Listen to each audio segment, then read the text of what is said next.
Okay, we are live. Hopefully, I am being heard. Let's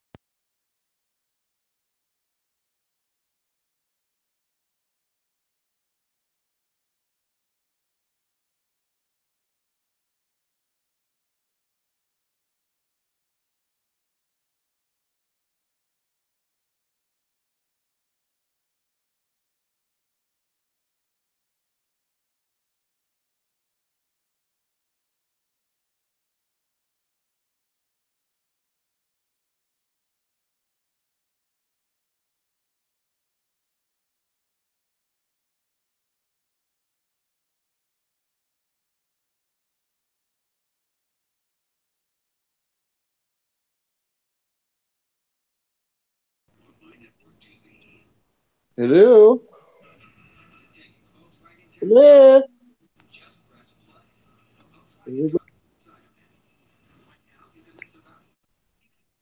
Hello.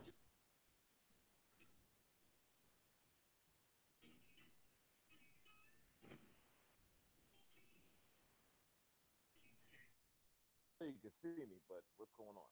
Hello? Are we muting my damn microphone? I didn't touch your microphone. I'm waiting. I'm trying to get you heard. Nobody's trying to get myself to be heard. What's going on?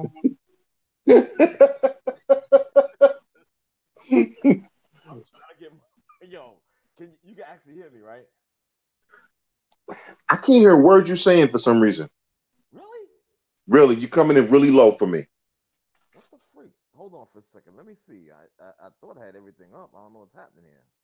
You know, I had everything up. What's the problem here? And it's not no damn iPhone, so don't even bother saying that, okay? Because I know you. See, there you go. Yeah, see, I got volume now. There you go. Whatever See, you do, oh, it works. I guess I just hit the damn wire. Who knows what I did? I'm gonna tell You you, man. know? Yeah, what's going on? Is Mac there today? I see him. I don't know if he's live. You know? Yes. Can you hear me? Yes, I can No, hear you, brother. You no, we can't hear can't hear Mac? you, man. No, we can't hear you. Can't hear a damn thing. How you guys doing tonight?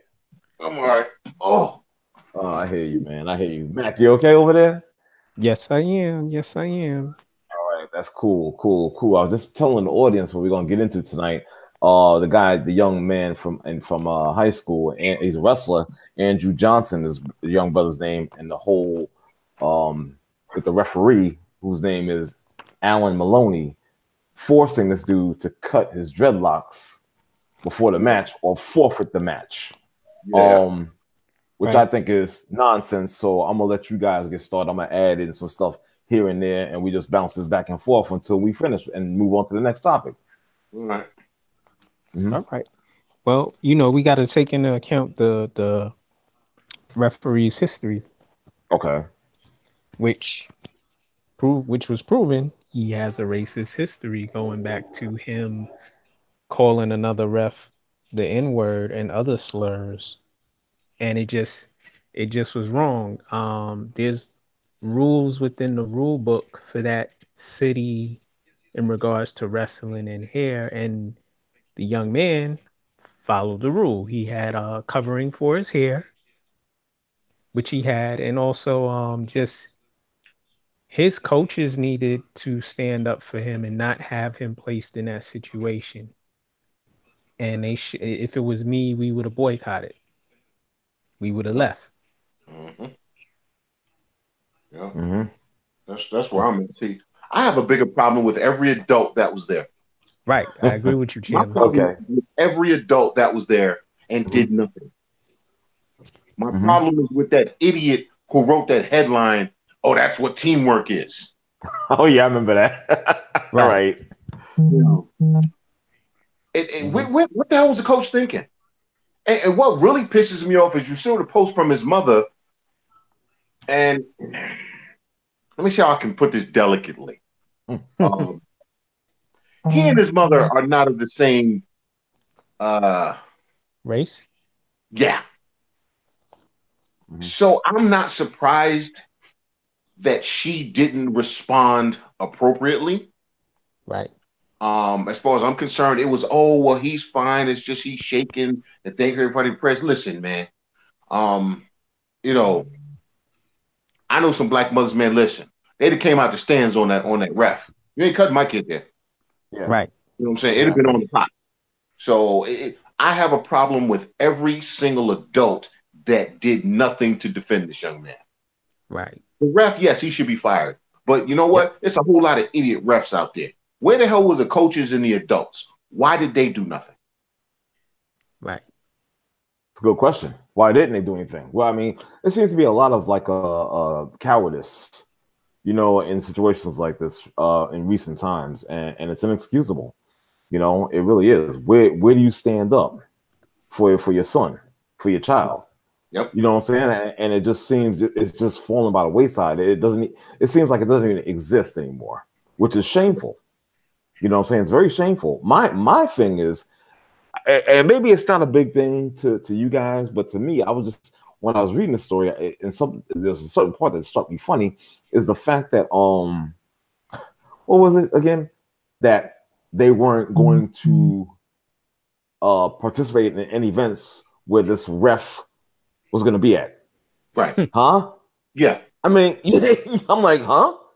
Now, I'm like, well, why is he even still doing refereeing? I mean, come on. Exactly. And that's the thing. We all know that if a school wants to get an official fired, dude, you're fired. done. For you're sure. done. All right. For sure. So again, where are the adults? Right. You know what I mean? I'm just like, I was dumbfounded by that because I'm reading. I'm like, wait a minute. I had to go over it like 2 or 3 times. Yeah, I was like going back on the paragraph, like, wait a minute. Why is this guy still refereeing? That freak that. You know what I'm saying? Why should I have to, go out of my way, so to speak, and avoid him? No. Right.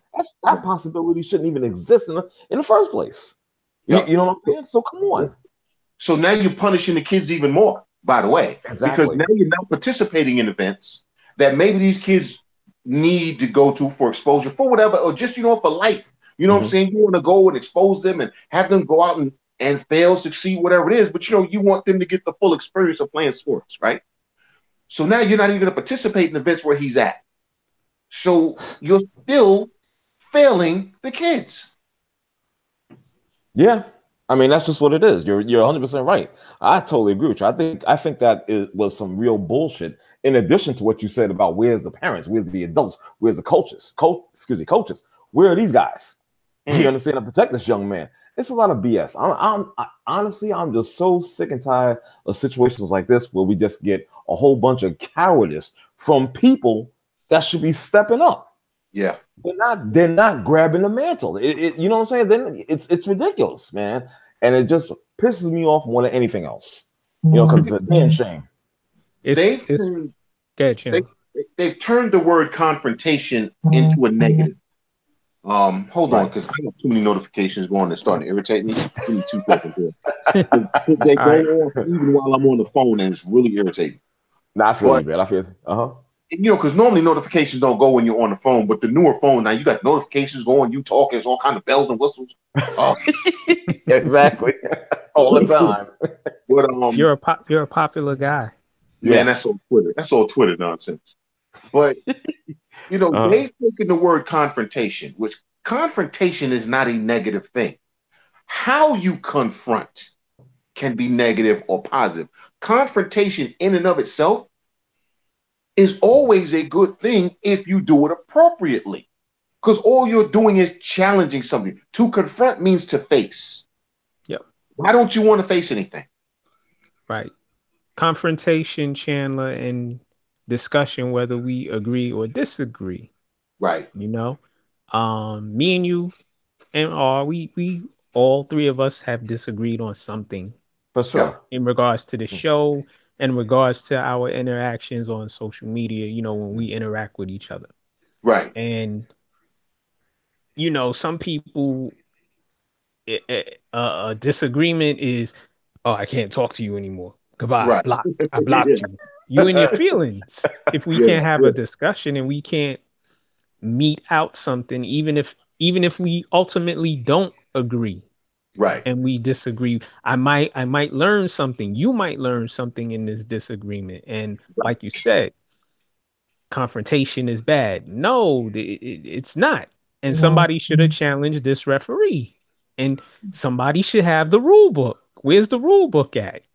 I mean, you protest and walk out of a game for somebody having their shoelace tied, not one lace isn't in the one hole, and y'all will leave for that, but you Yeah. won't leave for the young man getting his hair cut when he shouldn't because the ref has a problem. Right. Yep. Definitely. You know, I mean, like I said, man, I'm just really disgusted by this whole thing, man. You know, we're in the age. You know what? I hate to say it like this, and it's gonna sound mad ghetto, but I don't really give a fuck. You know, right now we have entered. Matter of fact, we're not just entering. We've been in the stage of bitch assness. You understand? Yes. And that's what it's been. You know, in recent times, we've seen this where guys, you know, parents, coaches, faculty should step up, and they just don't. They just don't. They let people fall by the way. They let the students, the young people, fall by the wayside. The hell with them. We don't care. You understand? And what good comes from that type of action? Nothing. Yeah. Right. Nothing. Right. Right. Or we You know have what I'm saying? or we have people who you get, like coming up in my youth. I always was the person to question something, Right. because I wanted to know an answer. And most of the time it was met with, oh, he's being disrespectful. No, people aren't being disrespectful. Mm-hmm. Just want to know correct answer, or and like you said, it's a lot of bitch assness in the world, There is, man. especially in this country. Big time.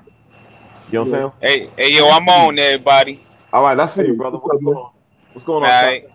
All right. Welcome aboard. You know, right now Yo. I don't know if you heard us. You probably did, because I know you probably at work or whatnot. But we was talking about the young man Andrew Johnson, who was the high school wrestler that was forced to cut his dreadlocks before that match or forfeit that match. And we was getting into that. Yeah. You have any Okay. other thoughts about that? Yeah, give me about 2 minutes, cause Okay. I don't want to put a lot of background noise. Then I'm gonna hop in. No doubt. Whenever you're ready, brother. It's all good. All right. All You right. know? Mm-hmm. Yeah, You know, man. when you were talking about just the people's lack of being willing to stand up, and if you look at so many instances where people are watching somebody be violated, Right. like I know you guys saw the video on Twitter of the young lady who got assaulted in the school bathroom because the girl was trying to take her hijab off, and all this stuff. And No, I didn't see that. No, me oh, neither. yeah, it's on Twitter. Yes, girl beat her up because she was wearing a hijab. This happened in the school. I don't know if it was here in the States or it could. I think it was here in the States. It could have been in England, but regardless, this happened. And of course, somebody filmed it, but no one did anything. Of course. Right. Till after the fact. Yeah. Then you had the lady that was on the airline and had a gentleman just calling her all kinds of names and cursing her, because she was black and he was white. And I'm like, I know there had to be another black person on that plane. Right. Okay. Let me be on a plane. Let me be on a plane and you start going after some black woman calling her this, that, and the third. Let me be on that plane. Word. That ain't gonna last too long. All right. But people are afraid to stand up for anything. But You sound muffled, Chandler. Oh, I'm sorry. Yeah. I said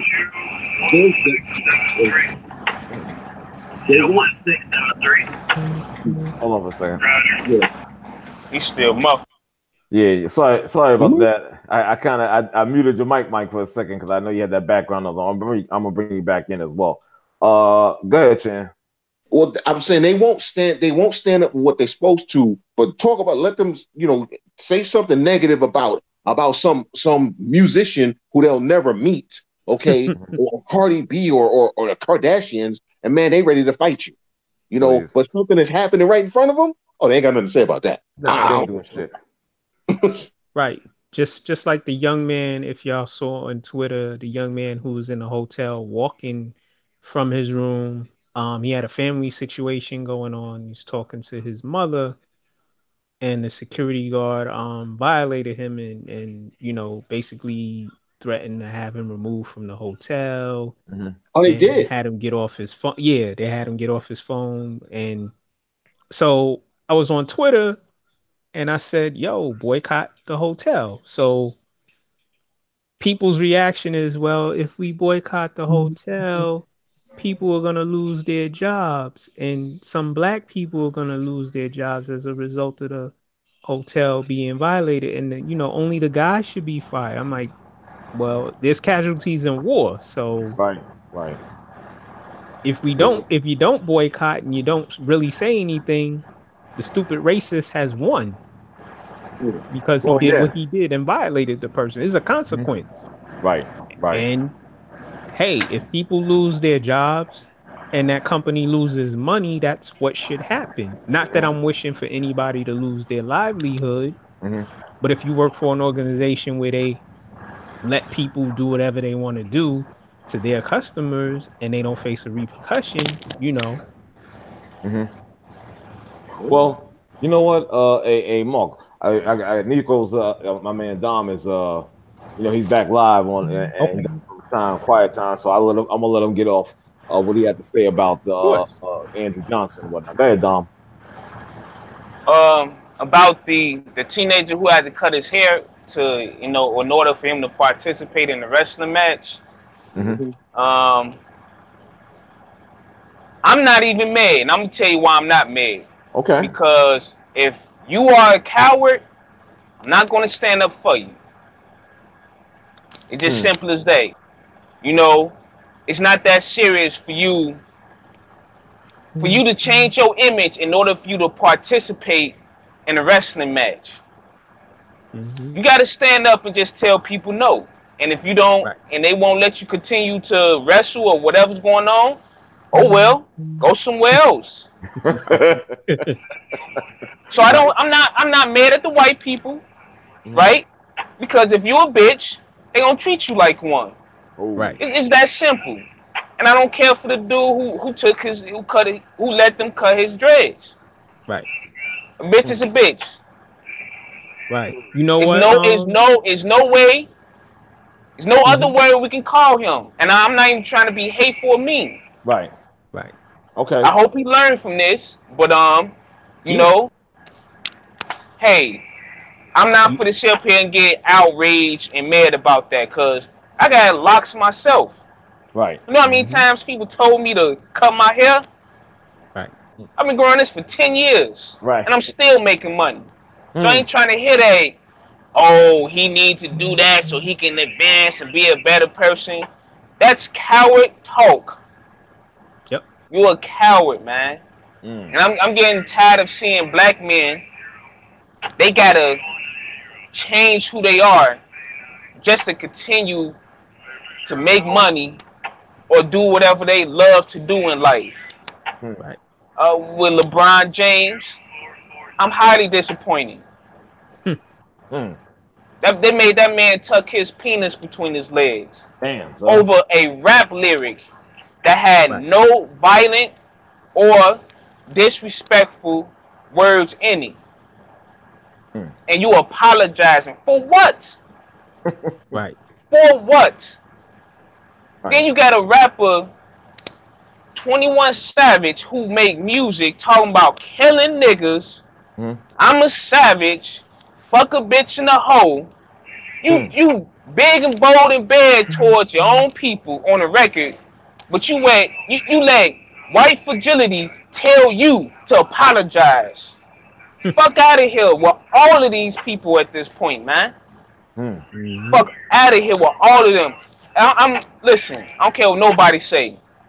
My definition of a man, yo, you don't apologize to nobody. If you ain't do no harm, man, you don't apologize. It's that simple. If you start apologizing, hey, I'm gonna look at you different. And people can argue with me. I don't even give a fuck at this point. I'm not apologizing over no freaking lyrics saying I'm getting kosher money or Jewish money. Man, kiss my ass. I gotta wake up in the morning and look myself in the mirror. Right. You know, not you. You don't wear my size 11 shoes. So don't tell me what I need to do. You know what? You know what's funny though? A couple points I want to bring to you real quick, and it's you crack me up with that, man. You know what I'm saying? I mean, listen, you're a grown ass man. That's first and foremost, and you have your opinion and your feeling, and I totally respect that. You know, in regards to the whole the lyric thing, I'm like, I could care less about that. I'll be perfectly honest, man. You know, he said what he said, and that's just it. So what? It was just like you said, it wasn't damaging or harmful. You know, people are ultra sensitive over nonsense. In regards to the dude, the teenager, maybe, and again, I'm just playing devil's advocate with this one. Maybe he felt intimidated. You understand? Because of his young age. Everybody's not the same. You know what I'm saying? Everybody doesn't have the same type of the metal, or you get what I'm saying? But yeah, I agree, because you know, hey, maybe I'm hard sometimes. You know what I'm saying? Because I get tired of seeing the cowardice coming out of black men. For sure. This is not the time to be a coward, man. And you know, they did what they did to him or whatever, but then you got to look at the parents. Like, this is what you raising. Right. This is what you brought into this world. So now, what this 15-year-old did, the whole world is going to expect for every black man to cut his hair, for every black man to apologize. And that's why I'm going so hard on this stuff, because I'm not doing none of that stuff. Right. Right. We always supposed to tread lightly. Always. I was gonna say, Dom, imagine if this young man was raised by Caribbean people and he had dreadlocks and he was part of the, you know, Rastafarian culture. He would have told him, "No, you're not cutting my hair." Yeah. They would have sent that whole school up. Right. They would have sent that school up. Right. This is true. You know what I mean? This is very true, man. Right. But like Chandler said, maybe he'll learn from this, and maybe this is his wake-up call, which will maybe inspire him to stand more forthright and be more forthright in his actions and in his tone. I mean, I hope it do, because you know, once a person fold, they fold forever, man. It is for real. Once you fold that first time, it's a wrap. Because you can't recover. It's like when we was teenagers, right? And we outside, and if somebody tried to take my shoes, if I folded during that time, it's a wrap. Yeah. Ain't no coming back. They gonna be like, look, he got his shoes taken, and I'm gonna take his next pair and a pair after that. And I'm going to keep doing it. And it's people going to remember that shit when you get in your 20s, 30s, and 40s. They always going to look at you like, man, get this clown out of here. We took his shoes when he was 15.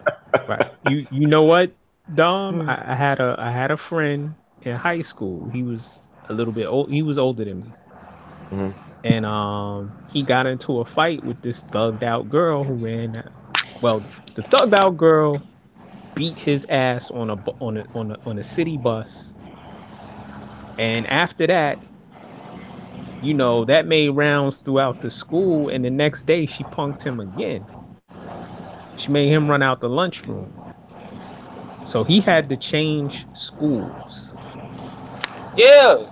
Then it got back to our people in the neighborhood, and he moved. I haven't seen him since that incident happened. Yeah, it's like you know, a lot of us wasn't taught on, listen, you got to stand up for yourself no matter what. If you got to take that L, hold that L. Exactly. Right. Because I didn't fought people and lost. Right. And gain respect. Exactly. They be like, look, I ain't finna mess with him, so I already know what he gonna do. Yep. I became friends with a dude who tried to bully me. I fought him, I lost the fight. We was cool. Right. We was cool after that. Right. So that's why I really I don't have a soft spot for people who just want to be bullied and fold. I just don't have that soft spot. Right. I can understand that. I wouldn't say that he folded though. This is still a child. Okay? He's a child. Was he 15, 16, 21? He's a child. He's in a situation where, and again, when you're talking team sports, we understand the brainwashing that goes on with team sports. Okay? We understand that there is this thought process of sacrifice for the group, and having spent time in the military, I don't have a problem with that thought process per se. Okay, so he was put in an untenable situation. It was cost the team by standing up for myself or sacrifice myself so the team can win. He should have never been in the situation to have to make the choice. That's where the adult failed him. That's where his coaches failed him. That's where every adult that was there failed him. I can't ask a 15-year-old. A 15, 16-year-old should not have to make that choice at that age. They should not have to make that decision at that age. Now, unfortunately, a lot of them do, and we get that. But he was put in a situation, and again, I'm gonna give him the benefit of the doubt and say, with his upbringing and everything else, the fact that based on the picture I saw of his mother, it looks like he's mixed race. So again, you know what I'm saying? There's different messages, there's different ways of being that he's being taught. He was put in a situation where it was a lose-lose for him. In his mind, it was lose-lose. If he doesn't cut his hair, the team loses. Now everybody's looking at him like, yo, man, you cost us the match. You cost us the tournament. Do you want to be the guy that cost the team? Do you want to be the guy that cost the group? No, nobody wants to be that guy. But at the same time, and because you could see it on his face, he lost. No matter how this went down, that young man lost. Right. That young man lost, and it's not his fault. The adults failed him. They failed him. That's the biggest issue for me. I get what you're saying, Dom, and I can understand it to a point. Well, my thing with him, now, if he were 18, 19, I would totally agree with you. 15, 16, to be put in that box right there, rock and hard place. Pick one. Right. When he's probably the first time he had to make a decision like that. Yep. And I could look at it like that too. And that's why I like this show, because we all give different perspectives. For sure, brother. You know? So I see where you coming from, Chandler. Yeah. Most definitely. Yeah, like I said, for me, the biggest thing for me is the adults. My biggest problem is with the damn adults, man. Yep. Most definitely, man. It's just well, you know what? Damn, I might as well say lose overall for this. Be perfectly honest. Yeah. Because you know what I'm saying? If you really sit back and think about it, I mean, no adults were stepping up. You know what I'm saying? As Dom said. And again, I go back to saying the guy, he might not be comfortable in that position of just like, kind of puff up his chest or whatnot and say, hey, yo, I'm not going to take this, blah, blah, blah, blah, blah. He might not be that comfortable in that situation. You know what I'm saying? And again, he's like, not even 17 years old. If he is that old, I don't think he should be like 16. 15, 16. Exactly. So again, different upbringing, all that stuff factors in, man. And the way that these adults, the coaches, the parents, they didn't step up and provide a way out for this dude, so to speak. It's a lose-lose all the way around. Again, my opinion. You know what I mean? Yeah. You know what I'm saying? Yeah, and the kids are still losing, like you said, because now they're going to avoid the referee in certain events. So the kids are still losing. They're still losing. Yeah. he needs to be fired. He needs to be fired. Not going to be. I know. He should have been fired. He should have been. He should have been fired. There's no question about that. But now you got the school. They gotta avoid the events that this sucker referee is at. You know what I'm saying? Why? Come on. He violated the rules himself. Right. Yes, exactly. Because the young man was within the proper rights of their rules on how you should wear your hair in that sports event. Right. Yep.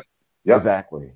And which again goes back to why he may not have been able or felt that he couldn't stand up for himself, because this ref obviously has a lot of clout, because he wasn't fired the last time, and they not doing it. He's got an entire school avoiding him.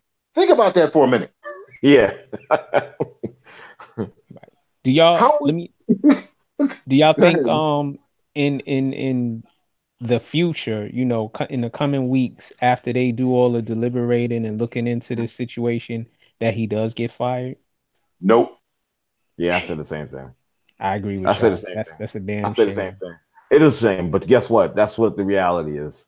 You know what I'm saying? It's fucked up. It's fucked up. Because he's still going to have that damn job. As Chandler just said, I mean, you have other examples. Was shit done to him? Nope. No. Nope. So He's what a makes loose cannon. What makes you think this is going to be any different? Yep. And let's be clear. The other official that he called a slur, you know damn well that wasn't the first time he said it. Exactly. Right. Okay. You don't just wake up one day and start doing that. All right. You don't just, hey, you know, I think I'll wake up today. I think I'll be a racist today. Nah. Exactly. Nah. Yeah. Damn sure ain't lying about that. For real. You know? Fucking ridiculous, man. Guys, you want to do some moving on real quick if you don't mind? Let's move on, brother. Let's do some moving on, man. Yeah, let's kill your boy John Jones now. You know I was getting ready to say that, right? You know I was getting ready to bring that up. And as a matter of fact, you just segue right into that. John Jones. Yo, tomorrow night's gonna be a pretty good card for UFC 232. I'm looking forward to it. Besides John Jones coming back to fight Alexander Gustafsson, the fight I'm really looking forward to is Amanda Nunes against Cris Cyborg. That's gonna be a good one.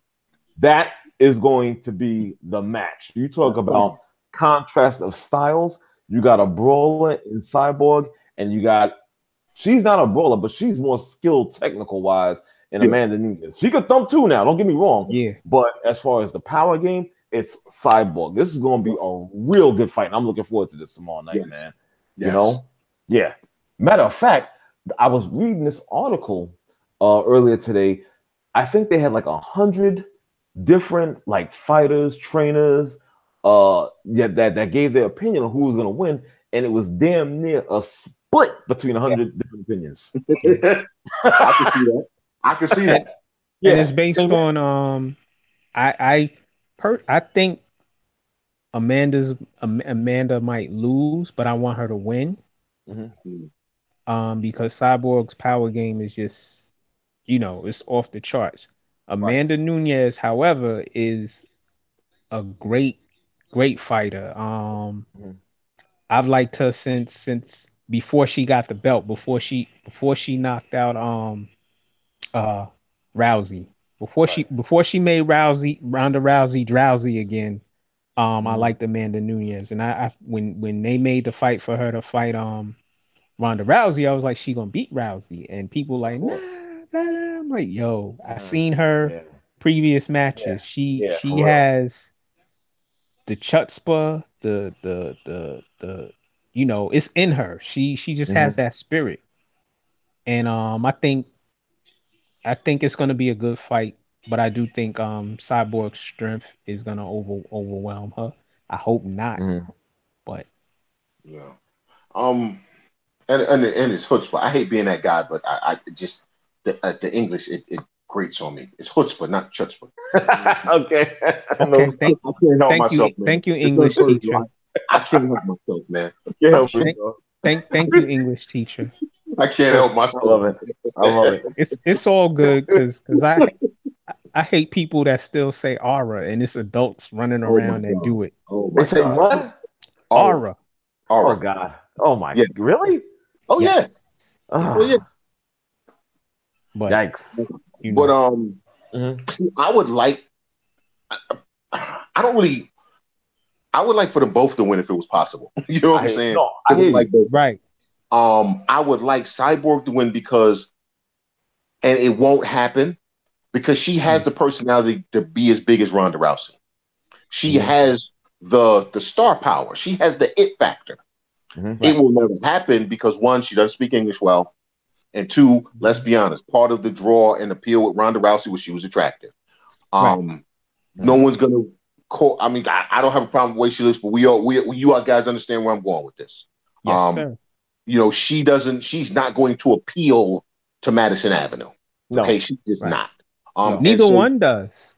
Right. But when it comes like personality and stuff, I think Cyborg has that in spades compared to Amanda Nunes. You know what I'm saying? She has everything that Rousey had to be a big draw, to transcend the sport, but unfortunately, they won't ever push her like they would Nunes if Nunes wins. Because I think it's know more what, Chandler? traditional. Go ahead.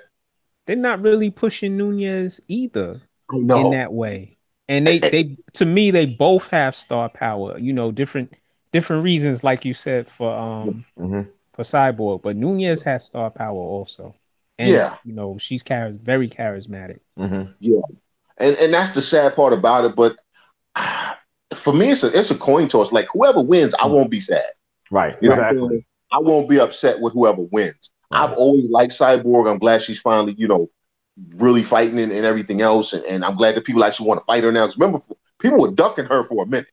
You know what I'm saying? Right. Ain't nobody, they were ducking her for a hot minute. They were like, oh, no. Yeah, I'll pass. I'll pass on that one. Exactly. You know what I'm saying? They were coming up with catch weights and all kind of nonsense. No. But I think that to me, that is the best match on that card. Believe it. Hands down. Right. Hands down. Also, I think Cyborg said this would probably be either her last match or once her contract is up, she's done with the UFC. Wow. Okay. I was reading that. How old is she? Because I have no idea how old this Cyborg is, believe it or not. I'll tell you in a second. I'm thinking mid-30s. Yeah, because I was thinking that. I didn't have any exact age, but I was thinking definitely like maybe I was thinking that the number was like 33 that I had. 33. You know what I'm saying? 33. There you go. So 33. Okay. All right, that's the number I had figured, but I wasn't really too sure. You know what I'm saying? Maybe I understand why she would consider this her last fight, or when her contract ends, that's it. Her run will be over. I understand because you're getting up there in age. Nunes is 30. See, she has a 3-year. Yeah. You understand? She has a 3-year younger advantage. I think that could be a factor as well. I really do.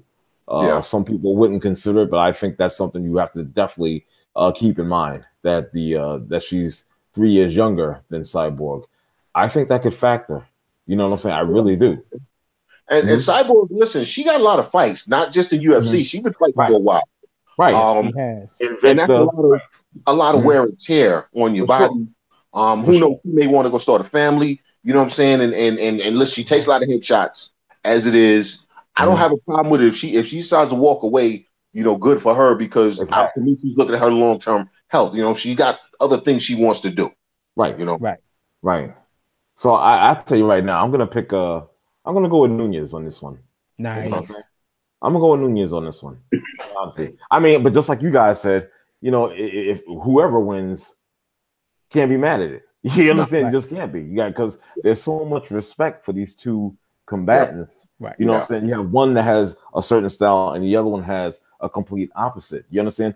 Right. And they both excel. So you got to respect both these ladies as far as them being in the ring. And I think this is a great fight. Like my man Chandler just said, the best fight on that card tomorrow night. That's the one I am waiting for with bated breath to watch that one. I'm gonna stay awake. You hear me? Listen, my problem on Fox Sports, right? Because that's an undercard. That should be on Fox Sports, right? It should be. It's the co-main event. Oh, it is. It won't be then. Okay, so it won't be then. Yeah, true that. My thing with UFC though is Dana White is a bit of a he's done terrible. Good things, but he's an asshole in a lot of respects. Exactly. And, it's starting to wear, and I see that Bellator has been putting up some good fights as well. Yeah. And hopefully, UFC might have some competition. They used to be hands down for a minute that it was the top draw in MMA here in America, but with Bellator, and I think there's another federation of MMA. I'm Dana White bothers me. He's just an ass. You know who he is now? He's Vince McMahon, where he's prostituting these athletes and killing them to line his own pockets. Yeah. Of course. If I'm running Bellator, you know what I do? I come up with guaranteed purse money for each weight class, right? And what I also do is I ensure like the healthcare, all that stuff. I give them more money than UFC, and I just start poaching the fighters from UFC because people are tired of Dana White. Yeah, they're tired of Bellator has an event coming up and I think it's altogether. It has a bunch of different fighters, and the money is worth 10 million. I don't know how it's spread. I gotta look into it. Okay. But they do have an event coming up, and it's something that I said, oh snap, they put up, like you said, Chandler, they put up some money that I haven't heard for, except for the top drawers in UFC. Right. Other people don't make money, like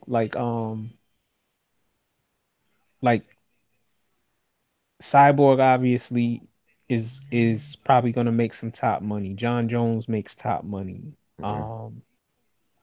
Nunes, for some reason, I'm hoping her purse is big because she's a champion and she should get paid. Because they sort of jerked her after she became champion. Exactly, but she in terms of her purses, she's not going to get paid. No, she's not. She's not going to get paid. And you understand? I don't understand why you wouldn't invest in her. Her story is just phenomenal, and she's a great fighter. And other people, that I know that are more vested in UFC and MMA than I am. I'm sort of a newcomer. I do happen to like the sport now. They love Amanda Nunes. The hardcore UFC MMA fan. Yeah, I mean it's Dana White, what he's doing, man. His day is coming. Karma's coming for him. It's coming. It's coming for him. I'm calling it right now. It's coming for him in a big way, man. Because he's for sure. I mean, Cormier, and I know we got to get to John Jones, but Cormier just gave up his belt, man. Right. Now, and by the way, what Dom said to talk about the whole folding thing, Daniel Cormier should be ashamed of his damn self. I don't care if they were going to make them take the damn belt from you. Don't give it up. Right. Yeah, I was shocked to learn that. I was like, wow, he's giving up that light heavyweight one, huh? I couldn't even believe it. Because I was like, wait a minute, he is? You know what I'm saying? Look, I'd have took Dana White to court. Listen, you'd have had to spend money to get that belt off of me. You're prying from my cold, dead hands. You ain't getting that belt. Exactly. No, I feel you on that. Because I was shocked he agreed to that. You know what I mean? I was like, seriously? So why'd he give up his belt? Because they were going to condition. What it was is because they're clearing the path for John Jones to be a champion again. Right. So because Jones is fighting Gustafsson, they were going to enact some loophole that says Cormier didn't fight Jones, so they're going to strip him of the title because he didn't do a mandatory defense, even though he couldn't do the mandatory defense because John Jones keeps coming up dirty. Right. Exactly. Right. Because remember, the only reason Cormier has the belt is Jones came up dirty, so they stripped the belt from him. So technically, Cormier never won the belt. Right. Yep. There you go. My thing with Dana White, you keep making up rules as you go along. You keep for certain fighters, only for certain fighters. Right. That's bullshit. It is bullshit. You coming up with mandatory fights and catch weights, and if the sun and moon and stars are on the line, there's not going to be a fight. No, whatever works for him. Whatever works for him. He moved the whole event. He moved an entire event because somehow John Jones, 17 years later, still has traces of the steroid he used. You said 17 years later. Just a slight exaggeration there. Just like, you know what I'm saying? Just a very slight exaggeration there. 50 years, you know what I'm saying? Oh, it's still in my system. Come on, man. The half-life on that shit should have been going 6 months after you took it. So you don't believe that one at all? You're not going for that spin? Man, hell no. It's really funny. Because I was watching, I think they had like a press conference on this with Dana White. And I think I was seeing it on either YouTube or Facebook. And I'm looking at this thing and I'm thinking like you, Chandler. I'm like, wait a minute. You mean to tell me that this thing stayed in the system after, like, for 6 months to a year? A small trace? I'm like, I don't know if I believe this, man. Him and Canelo got the same story. Easy with Canelo. Leave Ginger Kid alone, man. That's my man, Lee J. The thing is, though, it's been he was suspended for 2 years, right? Mm-hmm. Yeah. For this particular drug. Mm-hmm. How the hell is it still in your system 2 years later? I know. Right. Unless it's a front for the other stuff that he has problems with. Right. The white lady that he has a problem with, and and I don't mean Joni or Carolyn. I'm talking about the Cocaina. Listen, John Jones should not be allowed to fight. John Jones should not be fighting. Right. I'm sick of him. Him and Adrian Broner are both clowns. Okay. Yeah. Every time he talks, I see him on Twitter. He talking all kind of shit. Listen, you got no room to talk about nobody about nothing. Because John Jones or Adrian Broner or both of them. Both of them. But Jones is on Twitter. Jones is big on Twitter all of a sudden. Now he on Twitter all the time. He tweeted. Listen, man, you keep coming up with dirty urines. You keep screwing up. You've literally thrown away a career where you could have been the equivalent of Mike Tyson. Okay, he could have been that big. Well, he really is Mike Tyson because he threw away. Actually, he threw away what could have been a great legacy. What could have been a great career. He probably, because hands down, he's probably the most talented MMA fighter I've ever seen. Yeah. You know what? The difference between him and Tyson, though, is Tyson at least got to that pinnacle. Right. Now the fall was quick and sharp, but he got there. John Jones is a never was. Damn. Wow. He's a could have been. Ooh, that hurt. Man. Ooh, that hurt. Let me throw something at you guys real quick too. And this goes in regards to Dana White, is the fact that first you had Rousey go down, then you had McGregor go down. McGregor go down. Excuse that. And now because of this situation with John Jones, we just trying to get this charge played off and try to push it off as, oh, this is a minor thing. This came from previous failure and blah blah blah. It's still in the system, a little trace, whatever. I think it's just clear to me that you are trying to push this guy as your golden goose. Yes, you understand? It's a goose that laying the golden eggs because you have no one else in your stable that could be at that level. You understand? But he does though. Well, then please let me know who it is. You got Cyborg. You got Nunes. There's some fighters that he could promote. He chooses. There are. You know what? Right. And I hear you. You're right. You are right. Oh, who's the brother that McGregor ducks and them other guys duck? He real nice with it. Woodley. Tyrone Woodley. Yeah, there you go, Woodley. Okay, that's one guy I could definitely sign on with that. I haven't seen Tyrone Woodley. I've only seen videotape. I haven't seen him actually in a match. And I know and I understand he's nice and all. How's his personality? Does he have a dry personality, say like a Terrence Crawford? I wouldn't say that. I think he's very lively. I think he has a personality. You know what I'm saying? So is he charismatic enough? Maybe that could be the problem. Maybe. You understand what I'm saying? Yeah. Well, listen, he's got more personality than Cormier.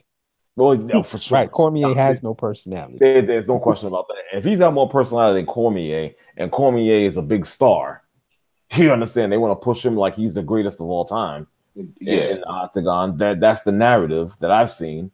You know, if you could push him, why not Woodley then? Because he's got the goods in the rest. There's no question about that. Yep. You know what I'm saying? My thing is, you don't have to have somebody who is a always on the mic, a live wire. They promoted who's the woman who first beat Rousey? What's her name? Holly Holm. Yeah, they promoted her to an extent. Right. You can do that, and it'll make money. But you always, it's the big name. I know they love the big name. See, So exactly. they're gonna use the big name. Exactly, and that's my point. You know, like my thing was, you know, when Chandler said, "Well, you have guys and then females over there that could reach that potential and be that name." But when you have somebody that fell off, but yet they were the big name, they were the talk. You understand of UFC. Even if they're flawed, they're still the draw. You know what I'm saying? So now you're just trying to go out there and take advantage of that before you give any other person that's willing to step up to the crown and take the sculptor, so to speak, and carry on with it. But you know, he's not willing to do that. He's betting. No. He's putting all his eggs in John Jones's basket. And you know we see how it happened. Right, and what has happened each time he catch a L. Yeah, literally. And that's the part I don't get. Is listen, every sport wants a face. Right. Every sport has a face of their sport. I get all of that. For sure. But you can also follow the NBA model. How many faces in the NBA are there? A lot. Depends on who you talk to, right? Some people say LeBron, some people say KD, some people say Anthony Davis, some people say Kyrie Irving, whatever the hell his name is, knucklehead in Boston. You know, you got Joel Embiid. Right. You have multiple faces now. LeBron James, yes, is he on a tier above them? Yes, but there are a whole lot of challengers to that crown. Right. Dana White needs challengers to the crown. You know, he's got this myopic thing where there has to be one person Bigfoot in the sport. Right. In the beginning, yes, you needed that because you needed to grow the sport. Most definitely. UFC is now a multi-billion-dollar operation, bro. How about you have faces of the sport? Exactly. Right. Makes sense. It makes perfect sense. Why can't he? Why won't he do that? Because he's a fool. He's a fool. He's short-sighted. Yeah, I think so. He's short-sighted. So. Especially with the promulgation and the awakening of people recognizing that women's sports have value, that women athletes are athletes. You know, they're not women athletes, they're just athletes. Right. You have more and more young women, young girls who are proud and want to become involved in sports that were traditionally, that's not for girls. Exactly. All right, which is always nonsense, but whatever. But you have this whole new fertile ground that you could plow. Right. Okay. If you really wanted to make money, and all he sees is John Jones. That's it. You're right. I mean, you're right. That's all he sees. You know, it's ridiculous. It is ridiculous. Well, my hope, honestly, my hope is that the Nunes and Cyborg fight will put on the damn show and hopefully forcefully make Dana White open his eyes and say, "Oh, I get it now. Maybe I should." You know what I'm saying? Right. You know, our friend Eric, who has called into the show before, he's me and R's friend. He's big MMA person. He said most of the time when he watches a UFC match, he said most of the time the better matches are the matches with the women. Right. Yeah, I could believe that. Yeah, I would definitely agree with that. Yeah, for sure. Like I said, it's when you look at some of the decisions that some of these leagues, organizations make with the short-sightedness. Yes, they're making money now, but even if you look at it, interest in UFC in some ways has fallen off. It has. It's not what it was already. Right. And this what Dana White did with moving an entire event from one state to another to accommodate one fighter. I'd be willing to bet that over the next year and a half, he loses at least a third of, as contracts come up, guys are going to go to Bellator. Yeah. Right. Yep. Exactly. And you know what I say to that? Oh well, you were running. Yeah. You were running the globe, but. Oh well. Yep. It's like you said. I hope John Jones just gets whooped. I want him to go out there and be an embarrassment. I want it to be a terrible fight. I want him to just, you know what I'm saying? I want every bad thing to happen to him because that dude's a clown. I can't stand him. So what's the over-under that he actually not only gets through the fight, but he wins, but Days later, it comes back that a test is negative. I give it 5 days. I give it 5 days where he's going to come up positive for drugs, Yeah. Banned substance, or there'll be police involvement within 5 days. Damn. Yeah. Yo, it's funny, man. I used to really, really like John Jones. Mm-hmm. I don't. That never happened with Mike Tyson, though. I always liked Mike Tyson. No. That didn't happen with Dwight Gooden and Darryl Strawberry. I always Because liked those guys. Mike never turned into an a-hole. You understand what I'm saying? Mike always at least said, you know what, man, I'm the one screwing up. I get it. I can't stop screwing up, but I do know I'm the one that's screwing up. Right. John Jones always has a damn excuse. Right. That's true. Now, that's very true. I can agree 100% with that. That is true. Right. Right. Mm-hmm. You know, so, well, let's see. Mac, you got a prediction for that one? I know where Chandler's head is. Ain't no need to ask him. Hey, he just gonna come up dirty regardless. I mean, you know what? I really can't. I just can't say that Gustafsson's gonna win this fight. Hands down, I just can't. But I think it's gonna be some nonsense afterwards that'll make John Jones lose. Yeah, it'll be some nonsense. You know, I think I don't know much about the opponent, so I'm gonna go with the status quo and pick John Jones to win. Okay, But you know what would be poetic justice, and this is why Daniel Cormier, I have a problem with him, is if John Jones loses this fight, then comes up dirty, gets suspended again, you gave up the damn belt for nothing. Right, exactly. Exactly. Well, I don't like Daniel Cormier anyway. He's just a clown to me. Yeah, well, he's a cornball. I mean, that's just what he's a cornball anyway, so it doesn't really matter. I'm like, okay, I'm yawning like, okay, who's next? I can't take this guy anymore. You know what I mean? I have to be honest. That's just me and my crazy ass thinking. But his personality is just—he's like, dude, are you even breathing? Somebody hold a mirror under his nose. Oh my! He's just boring. He's boring. Right. He's very boring. There's no question about that. And if he fights John Jones, if they fight 10 times, John Jones is winning 10 times. Exactly. You just can't beat him. Exactly. So and there you go. Will. No, absolutely not. Let's get into a little bit of basketball, man. Unfortunately, I didn't get to see a majority. Shit, I ain't see really a lot of these games. I can say that right now on Christmas. Different variety of games, man. It first started out with the New York Knicks going against the Milwaukee Bucks. I hear laughing already. Yo, what? Did either one of you gentlemen see these games? I saw a lot of them. You saw a lot of them. What about Chandler? You saw some or not really? Man, I wasn't watching that crap. Okay, gotcha. It's pretty simple, cut dry. You know what I mean? What happened? I mean, but I already know what happened. Giannis got him. You understand? Because from what I understand, the Knicks were playing good. Yes. You know, in the first half, but the second half, it was all over. It was all over. Right. Yeah, the standard story of the season for the Knicks, because apparently they get a lead and they think the game is over, but yet people keep telling me that he's developing players. Miss me with that. Right. The Knicks are a clown show, man. I'm sorry, they're a clown show.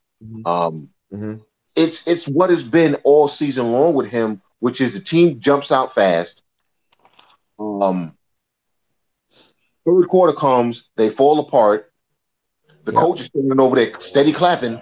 Yeah. Rah. And the team loses. Let me ask you a question, Chandler.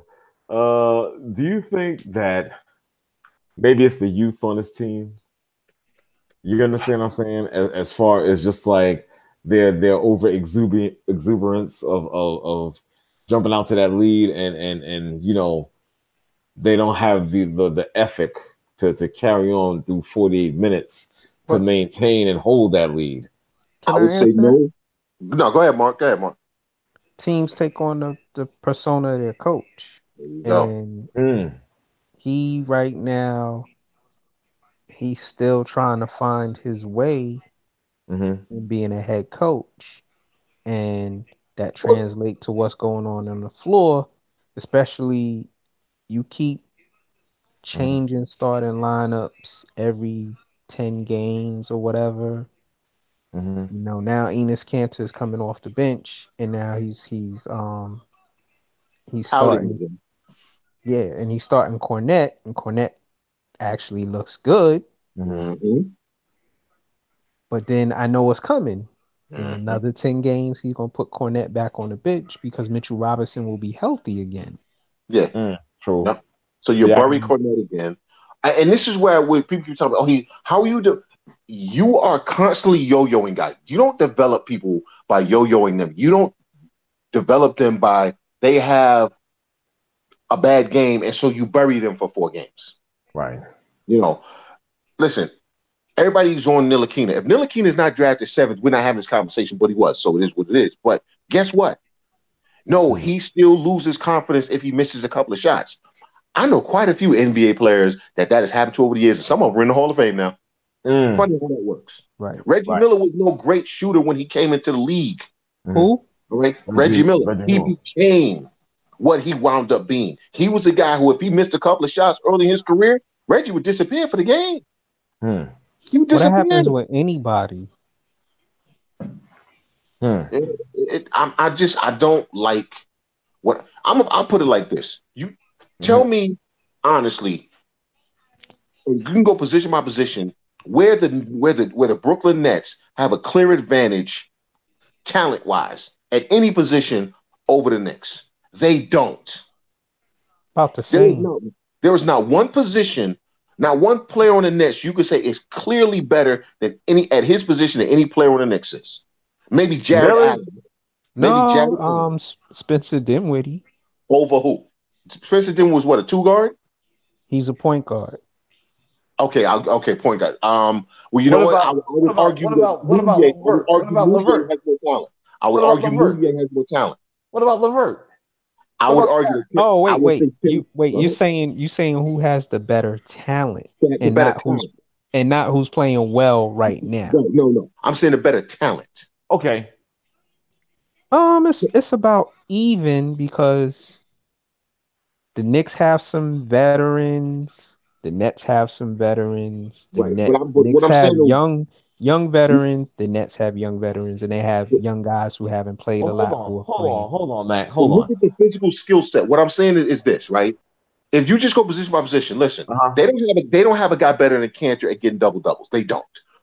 They don't. True. Listen, Moutier is far more physically gifted than just about any guard that the Nets have. They don't have a shooter. Tim Hardaway Jr. just as a pure shooter. Now, granted, he can't hit the side of a barn most days. Right.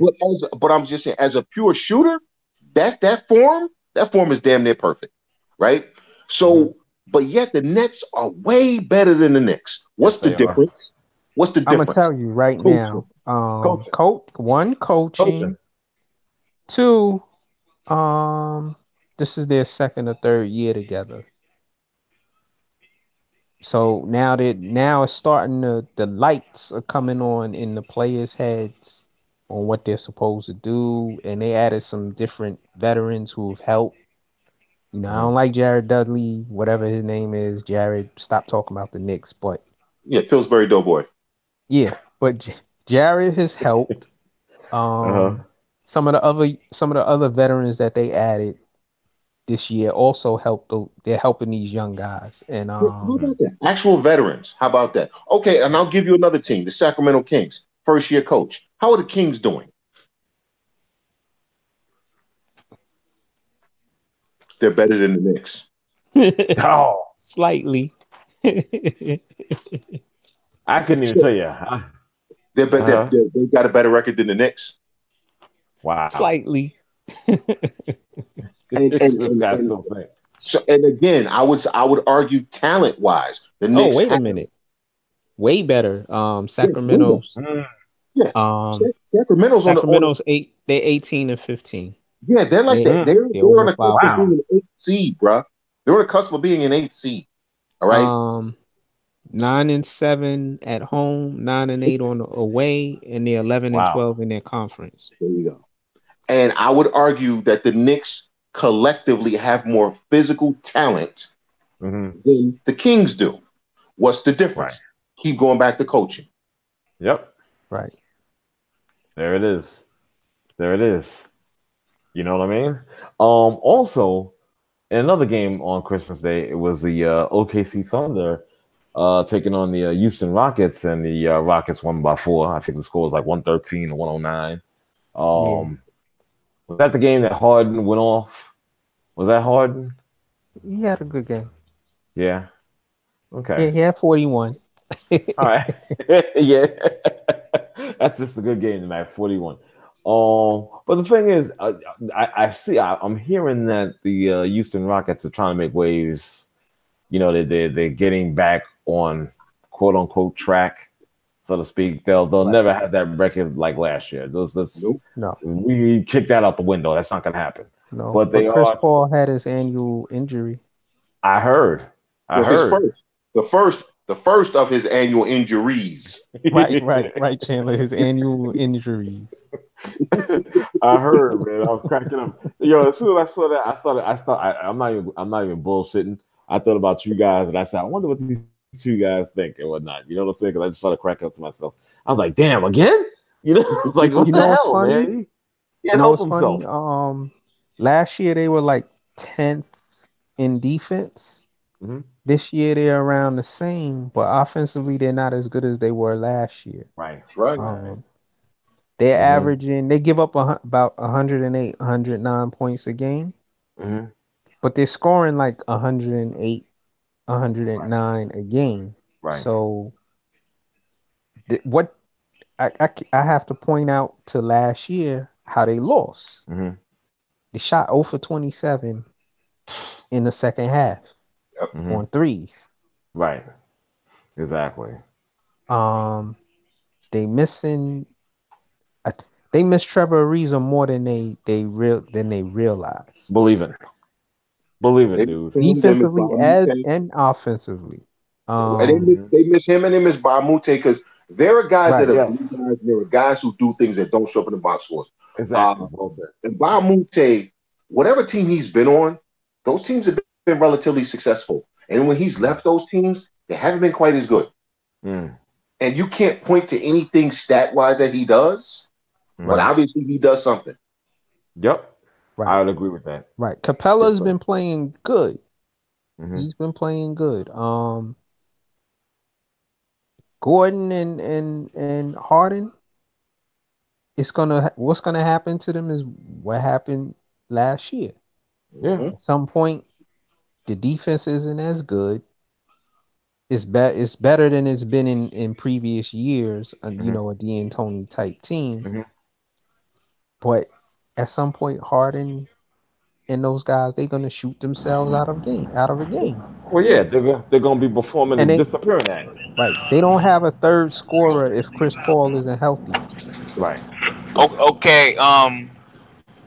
Do you all think with them picking up Austin Rivers, did that help them a little bit, or y'all just not believe? Okay. I know people I was watching the game. A bum. Yeah, I was watching the game, and you know, James Harden is ball dominant. But sometimes he needs to get that ball up and let Austin Rivers make a play. So if they collapse on Austin, if they double Austin, then boom, he dish it out to Eric Gordon or James Harden or PJ Tucker. Because to me, I'm not believing in Chris Paul no more, and I don't see it working. When he's healthy, I just don't see it working. It looked good last year in the playoffs, though, because I was hoping they was going to get rid of Golden State, but I'm like, I got a feeling he going to get injured, and he got injured, so. Exactly. Listen, Austin Rivers can be an 18-7 guy. Okay, I think he is right now like a 15-4 guy as a guard. Which is really good for your backup guard. That kid has talent. Austin Rivers has talent. Now, people don't like him because he's Doc's son, and he walked around with, I guess, a sense of entitlement, and which is, you know what? Are we surprised at that? His father was an NBA player, and his father was an NBA coach. He grew up around the players, and he was talented, and he went to Duke, which all that breeds a cocky, arrogant SOB. Okay. But Austin Rivers has some damn talent. So yes, he will help them if James Harden is willing to let them help. But I saw a quote from Harden that this is why I don't like James Harden. It was after his most recent game, he had 40-some odd points, and he's going to talk about he wants to win another MVP. Not, you know what? I want to right the ship so that we can make the playoffs. I want to repeat his MVP. Yeah, because that's where your priority should be right now, James. Y'all ain't even in the playoff chase, but go ahead and talk about winning an MVP, because that should be your priority right now. right, man. You know, that's crazy. No, James Harden is a special. He's special to me, and I mean like not like in a good way, you know, because I watched this man play basketball. I just don't see no leadership in this dude. Well, no. Well, he's not a leader. No. And it's like, that's what they missing. It's a true leader. Yep. Well, I mean, they have one, but, you know, and it's getting up there in age or whatnot, and he can't stay on the damn court. Would you say Chris Paul's a leader? No. Nah. You know what? I don't think he's a leader, man. I think when he was with the Clippers, he was an asshole towards them. But I could be wrong. But Chris Paul is a guy who wears on you. He has a personality that grates on people because he's constantly in your face. That's where the Arizas and the Bamutes were great in that locker room, because they were self-confident enough to go to him probably and say, yo, man, listen, man, you calm down. All right, chill out. Yeah. Or they could deflect. They probably stepped in and diffused situations. Who's going to do it now? Harden isn't going to do it. No. Harden's not going to do it. When Chris Paul is getting on everybody's damn nerves because the team done lost 3 games in a row and he just barking at everybody, who's going to tell him, yo, man, go over there and just, dude, go get some Gatorade. Go away. You know what I'm saying? Who's going to do it? Exactly. James Harden is concerned about the stat sheet and the strippers later on. You know? Oh, yeah. Facts. Marquisha. And he gonna get his jersey retired at a strip club again. Alizé, he going to see Alizé and Dijonay. Yeah. Right. And Star Asia. Exactly. Star Asia. Hey, don't forget Champagne, because you know Champagne will be putting it on you.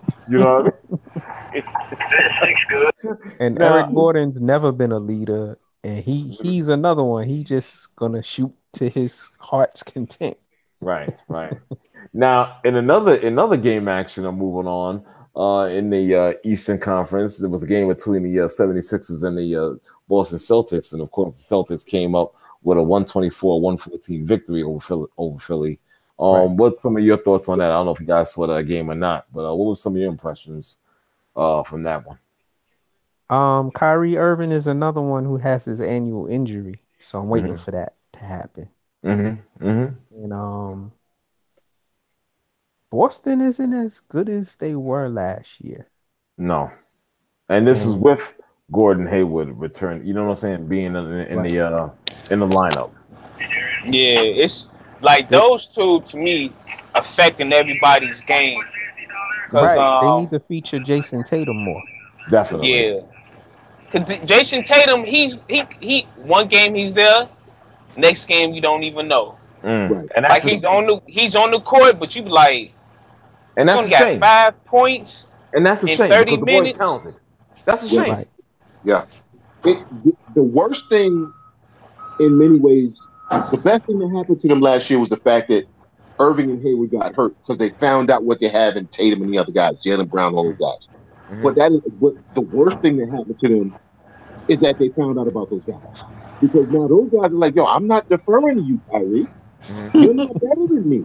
We got to game 7 without you. You know what I'm saying? Yep. We could get back to game 7 without you. They have a problem on their team. And I said this, you guys remember, I said this at the beginning of the season. somebody's got to go. Yeah. Somebody has to go. Yeah. I said that last year in the playoffs. I was like, they need to get rid of this roster because I like Tatum, I like how Jaylen Brown was playing, and Terry. Right. And I was like, they got to get rid of somebody. Yeah, I think Hayward fits them without Irving better than he does with Irving. Right, because he's not a selfish player. Exactly. Gordon Hayward is the guy who would just fit in.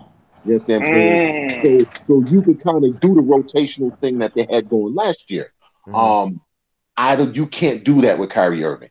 He's going to have a problem with it because he's always talking, guys are too egocentric. He's always got something. He and Kevin Love, I can't stand them because it's never them. It's, man, there's too many guys like this. Too many guys. Dude, what are you doing?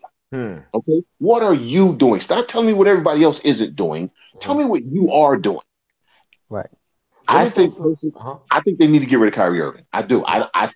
Either that or Brad Stevens is going to lose his job. Well, you know what? Let me just throw something out there for you guys.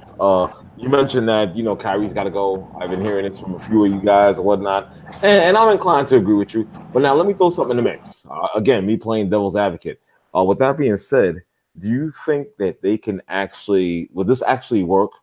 Would Anthony Davis fit into that mix in Boston? Oh my God, yes. Okay. When you talk about Kyrie, would that be who they gonna give up for Anthony? Well, because they got Baines, Morris, Thies, Horford. That's 4 power forward / centers. Well, I'm getting ready. Aaron Baines can go. Morris can go. Now, granted, the Pelicans don't want them. Right. Yeah, right. But I'm just saying. Want them for Anthony Davis. Would you include Kyrie in that somewhere? Oh yeah, I throw Kyrie in there because I said this in the playoffs last year. Get rid of Kyrie Irving and Gordon Hayward, but since Gordon Hayward fits in, keep him and get rid of Kyrie. Send him to New Orleans. Yeah, right. And see if the Earth's still gonna be flat when he go out there in New Orleans. Exactly, brother. You know what I mean? Yeah, because Anthony Davis, when you look at his personality, I think he would fit in great with those guys. Because if we look at the team that Brad Stevens has been coaching for the past few years, and his teams have been successful, what were they about? They were about us, not me. Right. Even the teams with Isaiah Thomas, those were some unselfish teams, right? It was about the group. It was about us. We going to go out there and we going to fight them to the bitter end. Now we get a ball to Kyrie and get the hell out of my way. That's always been Kyrie's way. And unfortunately, I know a lot of guys see the stats. They see the game he had on Christmas Day. And they see that he can take big shots and he can make big shots. But when you look at the overall picture, Kyrie's going to get you 30 points, 35 points, but he's going to give you, 5 assists? If that many. If that many. Exactly. And he's going to hurt the other players. Yeah, he's going to hurt the other players that want to come out and do something. Right. Like, I always like Marcus Smart. Yes. Right. Yes. I think he's very valuable on that team. Most definitely. Yeah. And you need to keep him. Keep him in Rozier. Right. Look what they gave up. They gave up was it Avery Bradley? Yeah. To and brought in Kyrie. Bradley fit their whole guard wing rotation. Exactly. Yeah. Well, really, they got rid of Avery for Morris because Morris was with Detroit. Right. So that was very good because now you don't even know if Avery Bradley is playing in the NBA. I was about to say that same damn thing. Is Avery Bradley even in the NBA anymore? So that was a good trade. Yeah. Because he really only fit in Boston. Avery Bradley really only worked in Boston. And like Rozier will only really work with a Boston, maybe a San Antonio. I don't really see him being a star anywhere else. But you Chandler, you can't tell that to Knick fans who, you know, they Stop. nutted on themselves. I know. And you get Terry Rozier. No, stop it. Wow. No. Right. Honestly, I think that, and I like him. Yeah, I do. But I think Brad Stevens, dude, and I'm saying it now, I think Brad Stevens is going to lose his job if Kyrie Irving stays on that team. You might be right because Kyrie looks to me like he has a prickly attitude underneath the surface. And he hasn't been saying much since he said he wanted to stay in Boston, but I think he might leave. If I'm Brad Stevens, I pack his bags for him. because the thing is, if you look at Brad Stevens as a coach, even going back to college, his teams were always about the group. There was never a pecking order on his teams. Everybody was equal. Everybody was equal.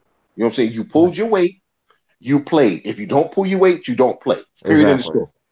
Yeah. Now, with Boston, they have now a star system now. You got Kyrie and Gordon.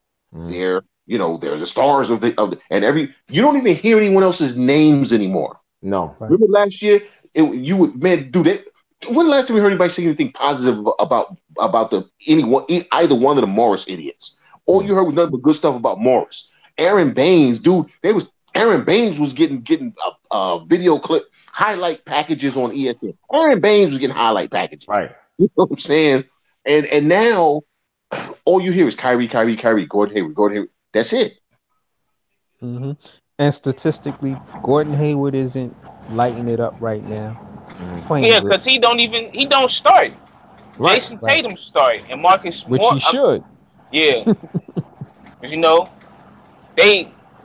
I don't know, because small forward is, I think, Tatum. Marcus Smart is point guard. So I don't know if Gordon Hayward could start over Tatum. Cause I just want to put Tatum on the bench, you know. And they do. I think they play Gordon Hayward at the 2 a lot. Yeah. And he's also another ball handler. Yeah. And facilitator. Right. Yeah. The Boston got a lot of pieces, but a few of those pieces need to go. And hey, AD coming to Boston, man, that just sounds right to me. Now that I think about it. Plus, Anthony Davis is a team player. He's not a me-centric type person. And that's another reason why I like him, even though he is a superstar. Right. True that. Yeah. True that. All right. Also, another game. One of the West Coast games, including the what was that? The Los Angeles Lakers again. The Golden State Warriors. What was up with that Christmas special right there, with them winning by 25, 26 points? I'm talking about the Lakers over the Warriors. Listen, Golden State has nothing to prove in the regular season, so they cruising. Yeah. Okay. And they Curry was hurt for a minute, so they're keeping injuries down and they cruising. And I also think that that Durant and Green thing was a bad look for them as an organization, and a bad look for both of them. And I think there's sort of a fracture. And until Boobie Cousins comes back, you add another star. There's going to be an adjustment period to playing with Boobie. Once the lights are on, I know he might be practicing with them and doing, he's scrimmaging or whatever until they're ready to put him on the floor and he's cleared to go. Is going to be an adjustment period. Yeah. And go ahead, Chandler. No, go ahead. Oh, I was going to say they're going to have to adjust to. Now you got a guy, you had other centers that they had. He's a guy you throw the ball into him and get out his way. If the double comes, he's going to hit you because he can do all of that. He's a fundamentally sound big man. He can handle the rock. He can shoot from 3 levels. the post, mid range, and threes. And yes. Mac, let me ask you a question. You just said now I already know about originally how this whole, alleged fracture came into play. Is this still ongoing? I mean, is there some other news that you heard? No, nobody's saying nothing. I guess they set them both down. So y'all need to chill. Okay.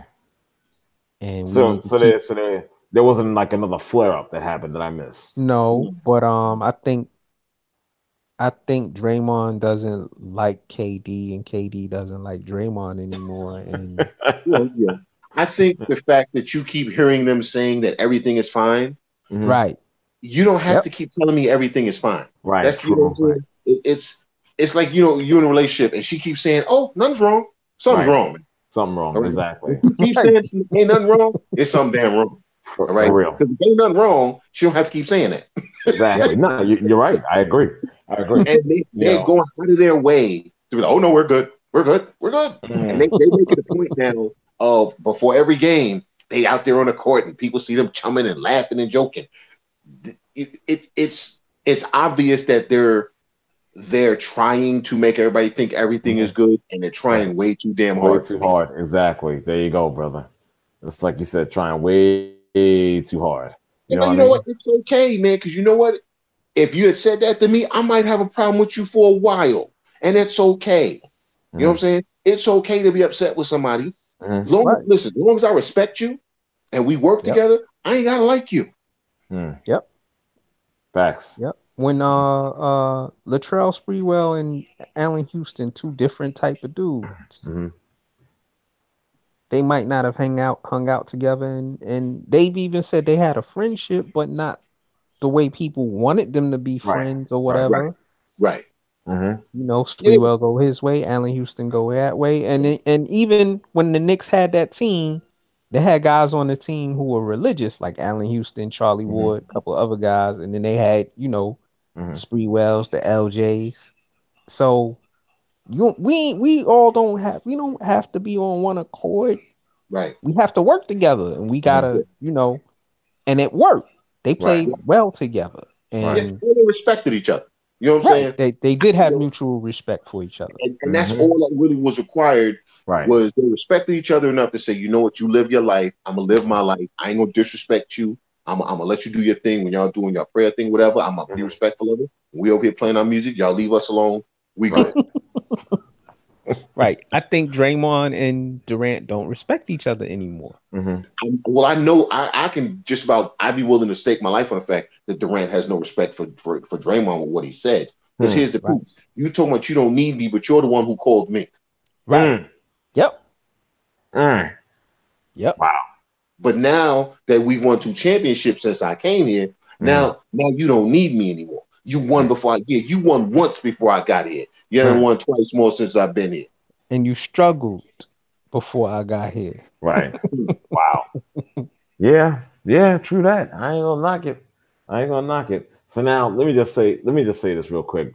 You whether you both realize it or not, you have caused Knicks fans to get hard and damn near nut on themselves, as Max 611 likes to say. With that being said, somebody had alleged that KD doesn't stay on his team. He's looking to leave, possibly. Also, it's possible. Also, you said something similar about Kyrie Irving. You understand? Might not want to, since he's not talking about staying like that, not really saying anything, he might want to leave. So now you and them got the attention of those rabid Knicks fans who are so hopeful. You understand? Of possibly 2 prospects on the horizon. One, I don't want Kyrie Irving. Go ahead, Absolutely not. Kyrie, listen, if you put Kyrie Irving on the Knicks right now, how many more games do they win? Maybe 10. So instead of losing 65 games, they'll only lose 55. Right. True that. I mean, I'm just saying, but I'm just saying from what you guys are saying, you already, and I'm talking about those fanatics. Oh, I know. You know what I'm saying? You already know. Say something negative about David Fizdale on Twitter. They'll come for you. Man, the Knicks is exciting and they play hard. They've won 9 games. Right. These are the Stop talking to me same about people. exciting basketball. These are the same people who didn't want to say nothing bad about Jeff Hornacek. I know. Who I knew what was going to happen with him when they got him.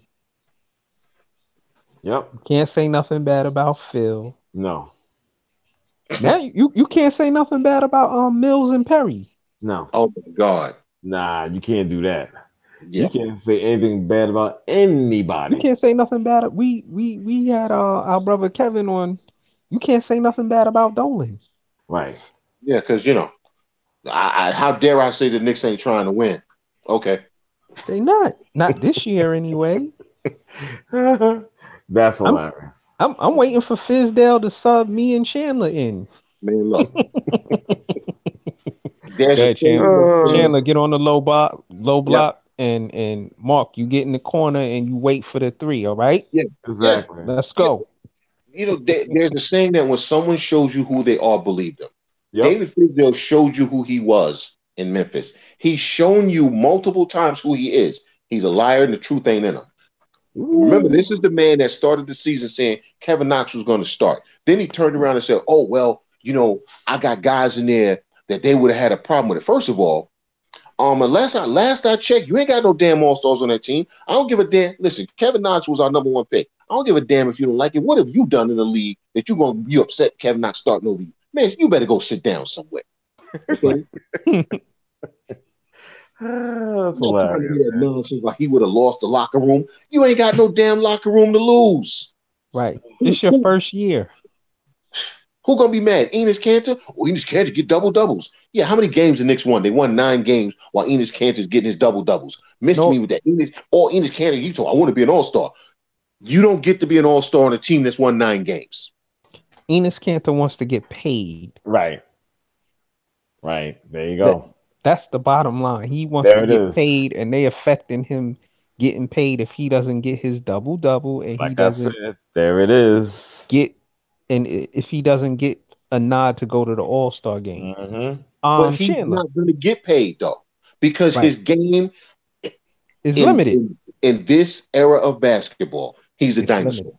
There's only a couple of teams he can go to that will utilize him properly. One of them is the Knicks. Why? Because they ain't got nobody else to get a damn ball to. Right. Chandler, did he start? No, he didn't start in OKC, did he? No. And he didn't start in Phoenix either. People forget that he was in Phoenix. He didn't start there either. In Seattle. He was never in Seattle. Nah. Seattle. It was another West Coast team he was with. No, Utah. He was in Utah. Excuse me. Not Seattle. Not Phoenix, Utah. That's what I meant to say. Utah. Thank you. Well, no, in Utah he was starting, but again, it was because they had nobody else. Right? Did he get double doubles then? No, he didn't get double doubles in OKC either. No, that's why he wound up leaving Oklahoma City. Right. Wow. Damn. He's not a. Listen, I like him. I like his game for what it is, but he's not a winning player. No. Right. He's not a winning player. And I know that sounds crazy to say when he's averaging 20 and 12, but he's not a winning player. No. He's doing the Eddie Lee Wilkins and the Ken Animal Bannister when Bill Cartwright got hurt and Patrick Ewing got hurt. They got to play on a bum ass team and you know. And that was it. Wow. Damn. Yo, Chandler, remember when Eddie Lee Wilkins started the season with 2 double doubles? He had 25 points, 12 rebounds. Next game, he had like similar numbers. Yeah. Knick fans then nutted on themselves. Yeah, because you know what? and then he got hurt. Because both of those dudes' stories were so great. You know what I'm saying? Kenny Bannister had played everywhere.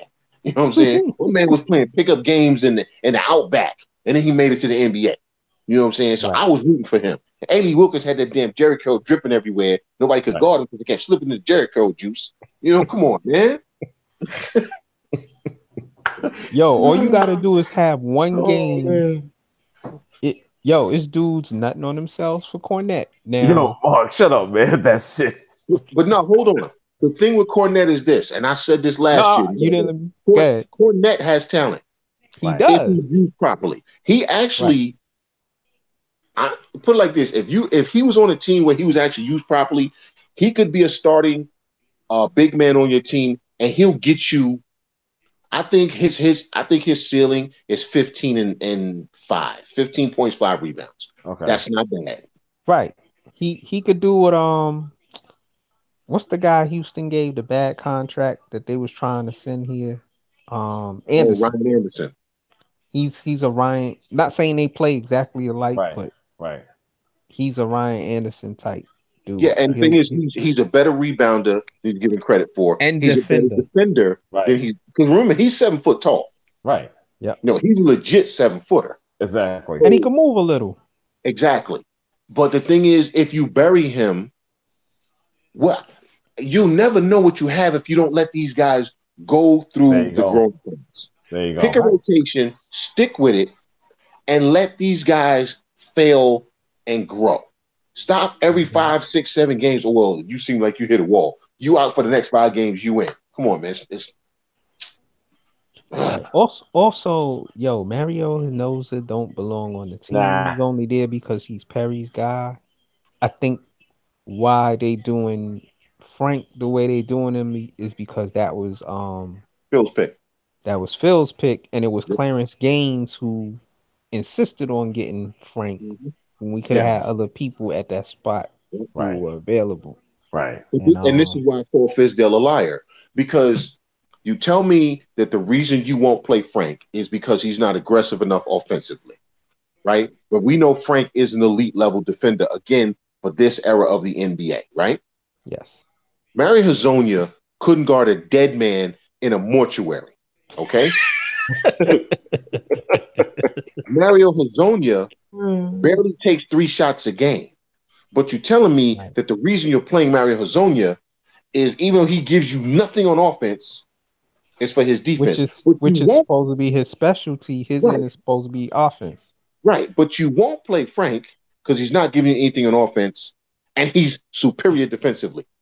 In what universe does that even make damn sense? Right. Yo, I had to get at a dude who said that he said Frank is like who's Indiana's coach? Nate McMillan. He said he's like Nate McMillan. I said, stop it, man. Nate McMillan was a legit point guard. But what he was saying, though, he's saying he thinks Frank's ceiling is Nate McMillan.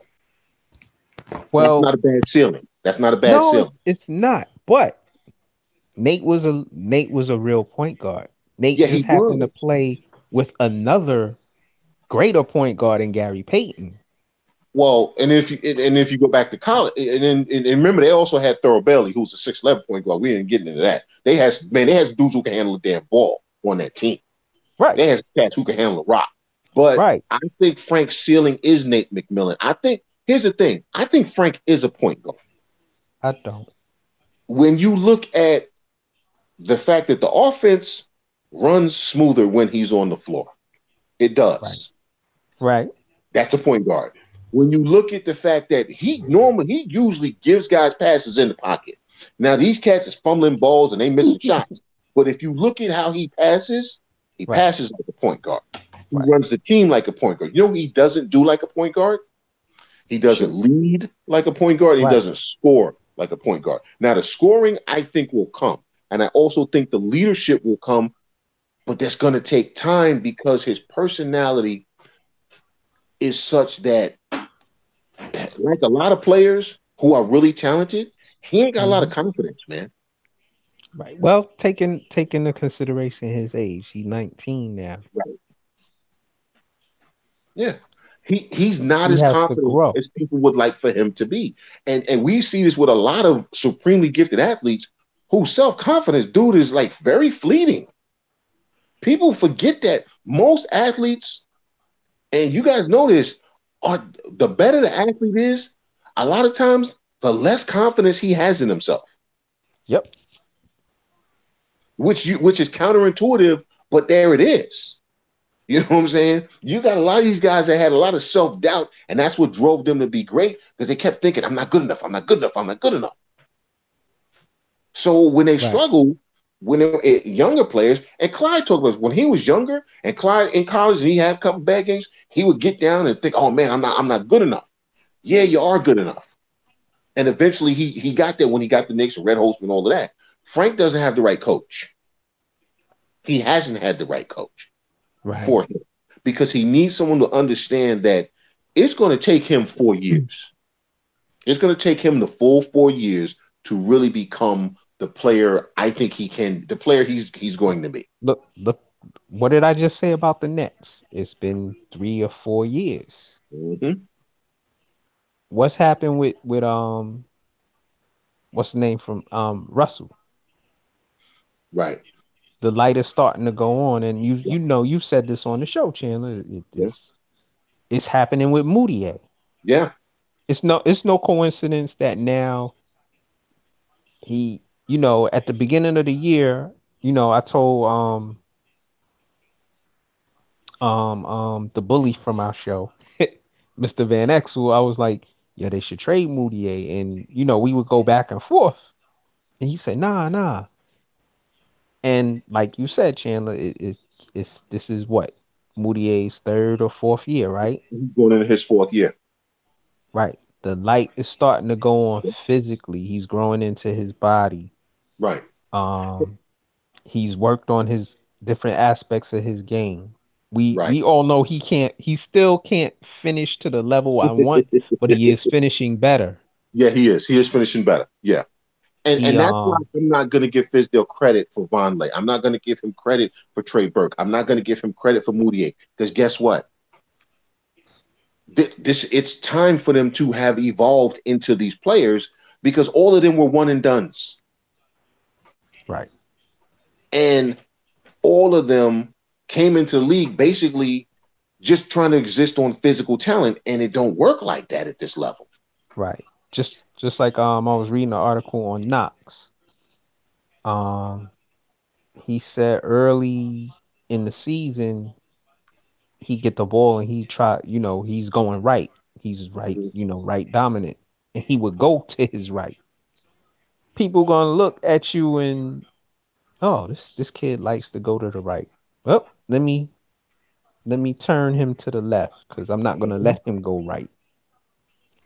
And then his game didn't look the same. He said he Right, had to become more patient within the offense. He had to go learn how to roll through the pick and rolls with Vonleh and Cantor. He said because they're both good in the pick and rolls. right, And if you notice, there's an uptick in Knox's shooting percentage because he's yeah, not trying to go right anymore all the time and right, picking and choosing and being patient within his offense and within their offense. right. And his shooting percentage is going up. And that's because he has a couple of guys who understand their games that he can look at and say, "Oh, that's what I need to be doing." Who is there for Frank? Right. Nobody. Right. Who's the guard that was there for Trey Burke last year? It was Jarrett Jack, right? And what's his name? What's my man name? Oh yeah, I forgot. I know who you're talking about, but I can't remember his name. Um, and if you think about it, Frank had a better season last year than he has had this year, right? Right. Right. Where's the veteran point guard to help him? They don't have one. It's them three alone. Mm-hmm. I'm just saying.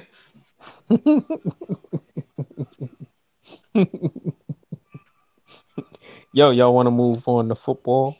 Yeah, why not? I have to go off on Mike Tomlinson, the Pittsburgh Steelers coach. Just a little bit. Just a There little bit. you go. Just a little bit. If they win that game, they'd be in the playoffs right now, or they'd have a better shot at the playoffs. They have a less of a chance in getting in the playoffs right now, and they got to depend on other teams to get that wild card spot. Okay. Him going for that fake punt, I don't think he should have gambled at that moment. And we had this discussion on Twitter. I don't have a problem with him going for it, the fake punt. I don't have a problem with him going for it. I think he should have left his offense on the field. I said I agree with you on that. His defense wasn't going to stop anybody. Let's call it what his defense. His defense hasn't made a big stop all year. He looked at it, and he said, "Can I trust my defense?" Oh, absolutely not. Right. So I got to try to go for it. Now he thought by the fake, because if he left the offense on the field, you know how Ben is, right? He'll throw a damn pick at the worst possible moment. So now I got a defense I can't trust, and I got a quarterback I don't trust. Right, and I got 2 rookie running backs. Right. So when you look at all of that, the only play was the fake punt. Almost got it. Almost. Yeah, almost. Because could it have been the play call within going for the punt? They could have did something different. I think they could have done something different, but I think he looked at his options and said, because you only have to look back a couple of games to Ben throwing that fucking interception in the end zone when they had a chance to win the game, and then Ben turned around and blamed everybody but himself. Which he always does. Right. You don't have to go back that far to see a game where his defense let him down. Mm-hmm. So if I'm Mike Tomlin and I'm like, yo, we got to win this game, or we ain't going, because they're not getting into the playoffs. First of all, the Ravens are going to beat the Browns. Yep. So game over for them. Mm-hmm. This was their playoff game. So he rolled the dice. And it's the fake punt. I think that's the issue more so than it is going forward. I think it's the fake punt portion of the program. And I can understand why people are upset with that, because that was a terrible fake punt play. Mm-hmm. But it might be time for him to go. I think. Right. I personally think he wants to get rid of Roethlisberger. But he wants to do it in a way that, Roethlisberger is a legend. Yeah, but the Pittsburgh fans, unlike the Giants fans, if the Steelers would have cut Roethlisberger tomorrow, you would not see a huge outcry against it, because Steeler fans don't really like Roethlisberger as a person. I know, they don't. They do not like him as a person. Yep. So they're not really – they're invested in the football player, but they're not invested in Ben Roethlisberger. They're invested in whatever his number is. I don't know his number. But that jersey number, they're invested in that. But the person, yeah, not so much. Well, Ben's been an asshole. Yeah. He is an asshole. Yes. This whole now I'm a family man, I'm married, and I'm a good Christian. Yeah, right. Okay. When you have to tell people you're a Christian, you ain't a damn Christian. Right. Same with Manny Pacquiao. Yeah. Yeah. So I don't. Wow. Flush, damn it, flush. Yeah. But make sure it all go down. You know what? I'm worried about Tomlin losing his job.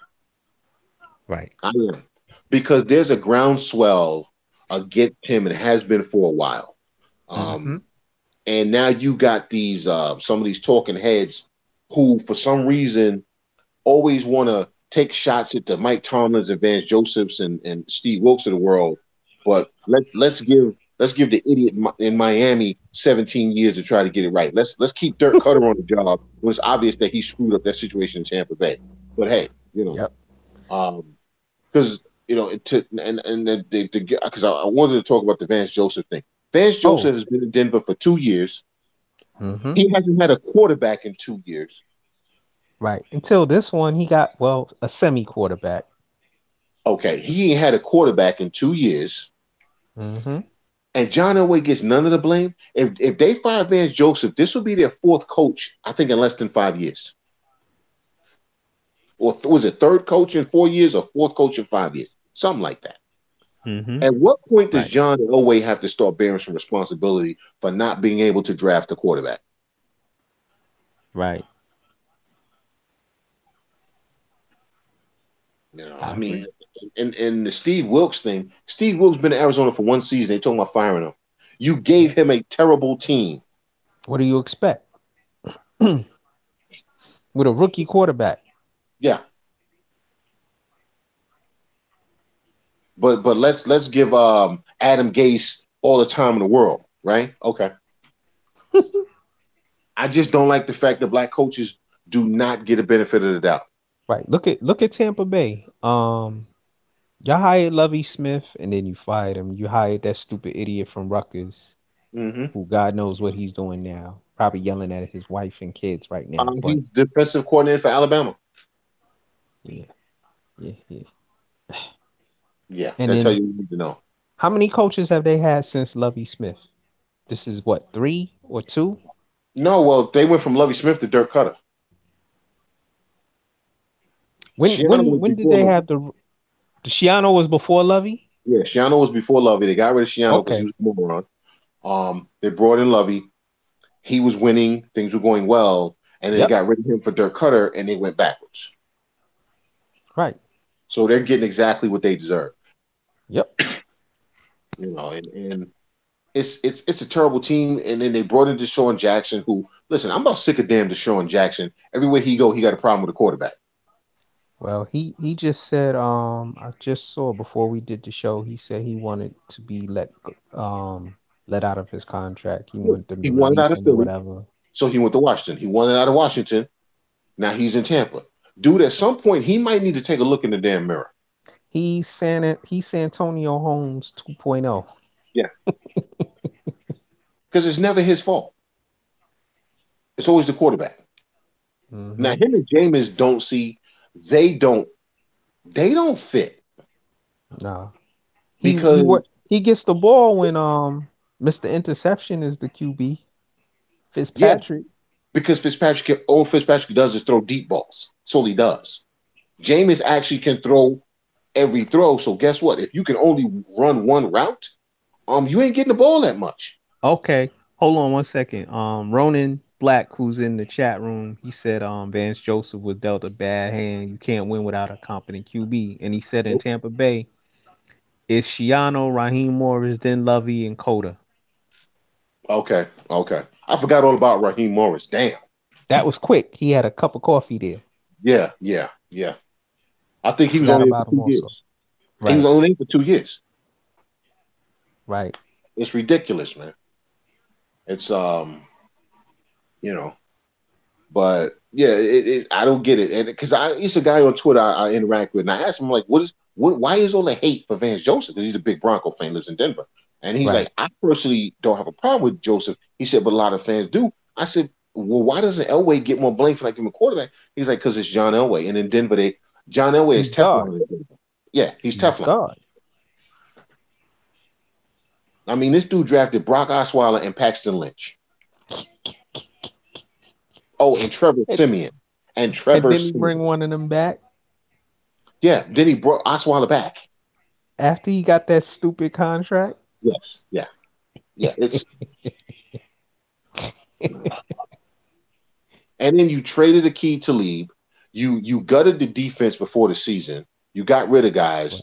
And then you got older guys some guys are older that were left on that defense. The fact that Vance Joseph had them fighting for a playoff spot, to me, is a minor miracle. Honestly, I think he did a great job. And then they traded one of their receivers. Yeah, Demaryius Thomas. Shouldn't have traded him. Yeah, they should. Demaryius Thomas dropped too many damn balls. And he was another one who could only basically run one route tree. He can't run the whole route tree. He can only run a couple of routes. True. And he's still dropping balls. So, and now he's out with the Achilles. So that'll tell you what you need to know about him. There's some dudes that wasted some talent in that damn league, but whatever. Yeah. But it's gonna be interesting. Vance Joseph, he can coach. Yes, he can. You just got to give him some players. Yep. Like, I think the best thing that happened to Anthony Lynn is the fact that he's playing in San Diego and people forget about San Diego. And they're playing well. But they weren't initially when he got there. It's taken him a minute, but because he's under the radar in San Diego, who talks about the Chargers? Let's be honest. Nobody. They might win the whole damn thing. Yeah. So he was able to get some footing because Anthony Lynn is who I wanted to coach the Jets, not Mike Tomlin. That's who should have got the Jets job. Yep. But because he was the Rex guy, they didn't want him. Well, your loss. Mm-hmm. Mm-hmm. And he's proven he knows what he's doing. Yep. I mean, dude, Antonio Gates is his tight end. Antonio Gates is a statue. Okay, he can't run, he can't jump, he weighs like 700 pounds, yet he still makes big catches. Well, he had great hands, so hands don't die. Nope. Oh man. But Playoffs. Yeah. Huh? What were you about to say? I said playoffs are going to be interesting because I think it was Mike Freeman was talking about it. I would love to see a Seattle-Baltimore Super Bowl. Right. Seattle starting to click. Yeah. They under the radar. I don't trust Kansas City because it's Andy Reid. We know what happens with Andy Reid in the playoffs. Yep. And by the way, when we remember, because someone was like, "Y'all think Kareem?" This is why Kareem Hunt will have a job. The Chiefs have not been the same since they cut Kareem Hunt. Yep. You know why? Because they don't have any running backs anymore. This is why they have Kareem running backs. They just not him. Exactly, and this is why Kareem Hunt will have a job again in the NFL because you see how special he was for that offense, how much of an impact he made. Mm-hmm. But the Chiefs, I don't trust them anymore. I love Pat Mahomes, but I don't trust their defense. They can't stop no damn body. And again, Andy Reid. You go to the Rams, they can't stop anybody. All these damn defensive linemen you got, and y'all can't stop the run. Todd Gurley early in the season, the Rams defense was lights out because I had them in fantasy football, and they were doing the damn thing. And now, but you said Gurley is hurt. Even early in the season, they were giving up yards on the ground, but the reason people weren't running on them was because they jumped out to such big leads, teams abandoned the run. Right. Now teams are like, no, we're going to run the ball because we see you can't stop it. Yep. So I don't trust them. There are too many teams that I don't trust. The Bears, Khalil Mack, they could go to the Super Bowl with Khalil Mack, or Mitchell Trubisky could keep throwing interceptions. If the Colts get in, do you really trust the Colts to win anything? Do you trust the Titans to win anything? What about the Texans? It Miller's comes down hurt, right? Miller's done for the season. Who's that? Miller, the running back. Yeah. I mean, it comes down to, the Patriots, but the Patriots defense ain't stopped nobody all year either. And the sheen and age have caught up, and the injuries have caught up to Gronk. And Brady ain't Brady no more. Yep. You don't scare nobody no more. No. And what's the thing with Gronk where they're misusing him now? Because he used to be able to get separation before. He was a big dude, but he could run. That's not who he is now. He is a possession tight end now. So use him. Listen, Jason Witten stayed in the league an extra 5 years, and you know damn well he never separated from nobody over those last 5 years. All right? He wasn't running past nobody. What he did, he went to the first down. He went a yard past first down, and he sat down and caught the ball. Gronk could do that because he has great hands, but they're still using him like he's the Gronkowski from 3 years ago when he's not. Right. Also, just playing in the AFC East, that's pencil in 5-1 for or 4-2 for and we got I saw they've won the division since Brady has been the QB. 16 out of 18 years they won a division title. And I bet there's a laundry list of quarterbacks between the other three teams in the AFC East. I'd be willing to bet that the numbers in the 20s, if you add up coaches and quarterbacks from the other three teams in the AFC East over that time period, but the numbers in the 20s combined. And that's a ridiculous number. It's a ridiculous number. But no, I think personally, the best defense is Baltimore, hands down. Baltimore's got the best defense. Right. And Lamar can make the throws, but he is a rookie. Will he be able to make them under pressure? I don't know. The most complete team right now is Seattle. Man, I don't care. And the thing is, I don't care whether they in Seattle or not. Right now, you do not want to play the Seahawks. Right. And Dallas is Dallas. Yeah, they're one and done. Yep.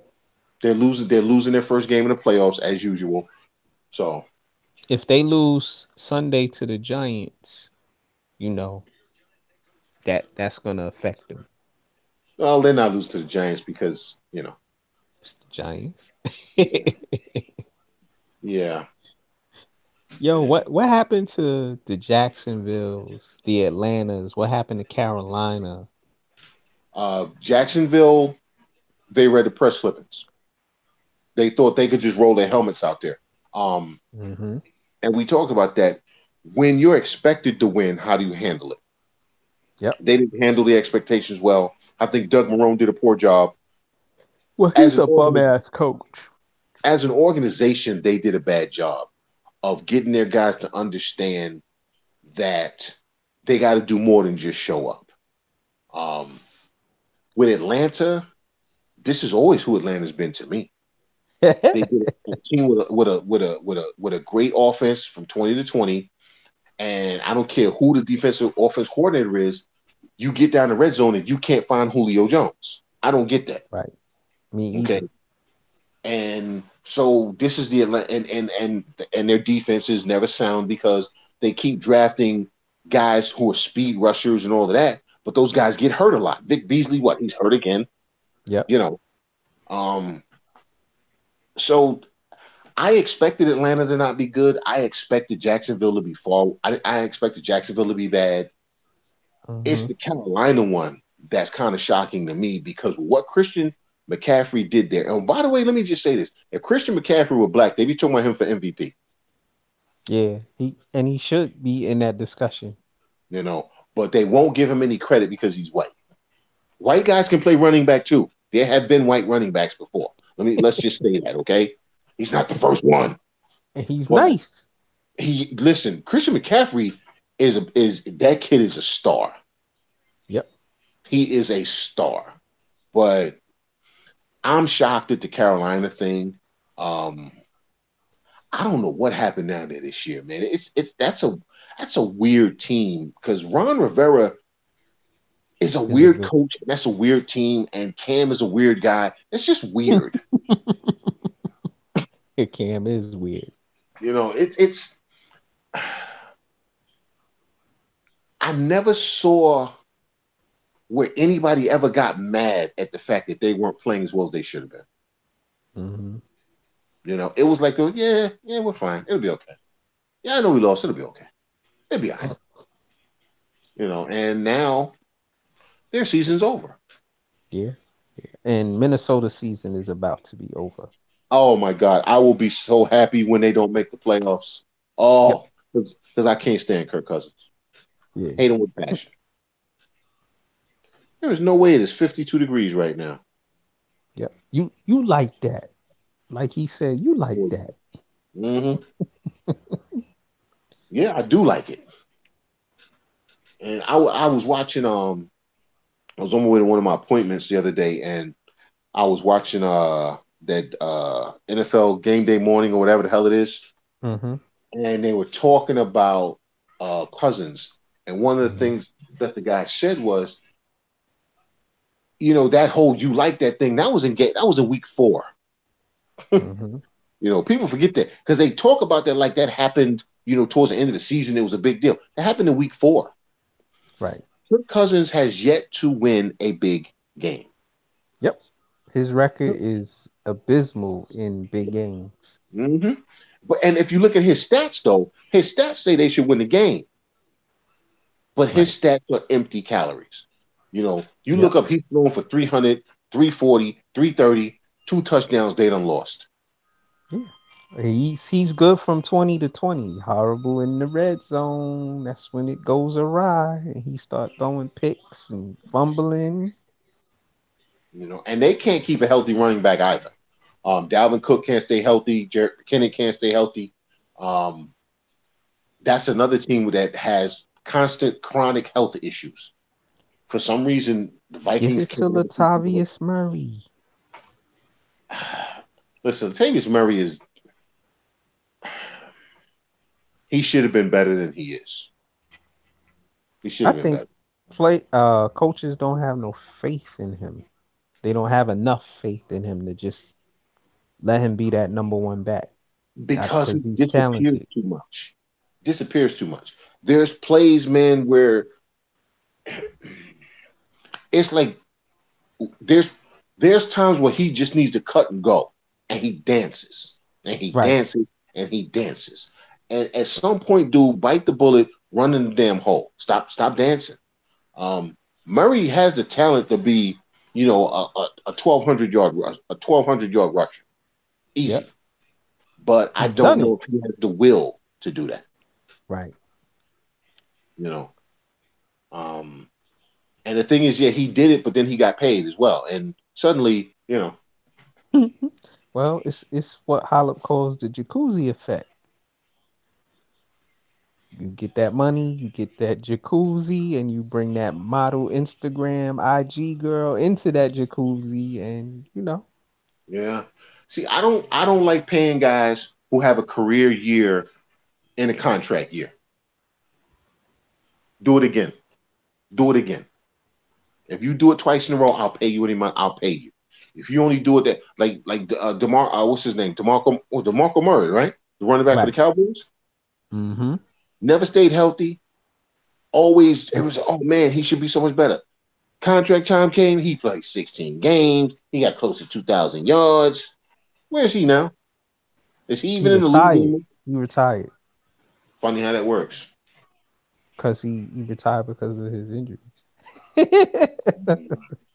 He retired because he got that contract and said, man, I ain't trying to get hurt up in this piece, man. Give me my money. Cut the check. And also he stupid Chip Kelly. I love how the writers and media people say he had a bad year. No, he was misused in Philly because Chip Kelly didn't use him, his dumbass. But So that's what he gets for. he But see, he willingly went to Philly knowing that he didn't fit that system that Chip Kelly ran. right. Right. So he rested for a year because he didn't get beat up that year, and then he went to Tennessee and he had another good year. Yeah, he had a good year. But it's I don't know. That's a dude, man. That's another one that I never would have paid him. I'm sorry, I never would have paid him.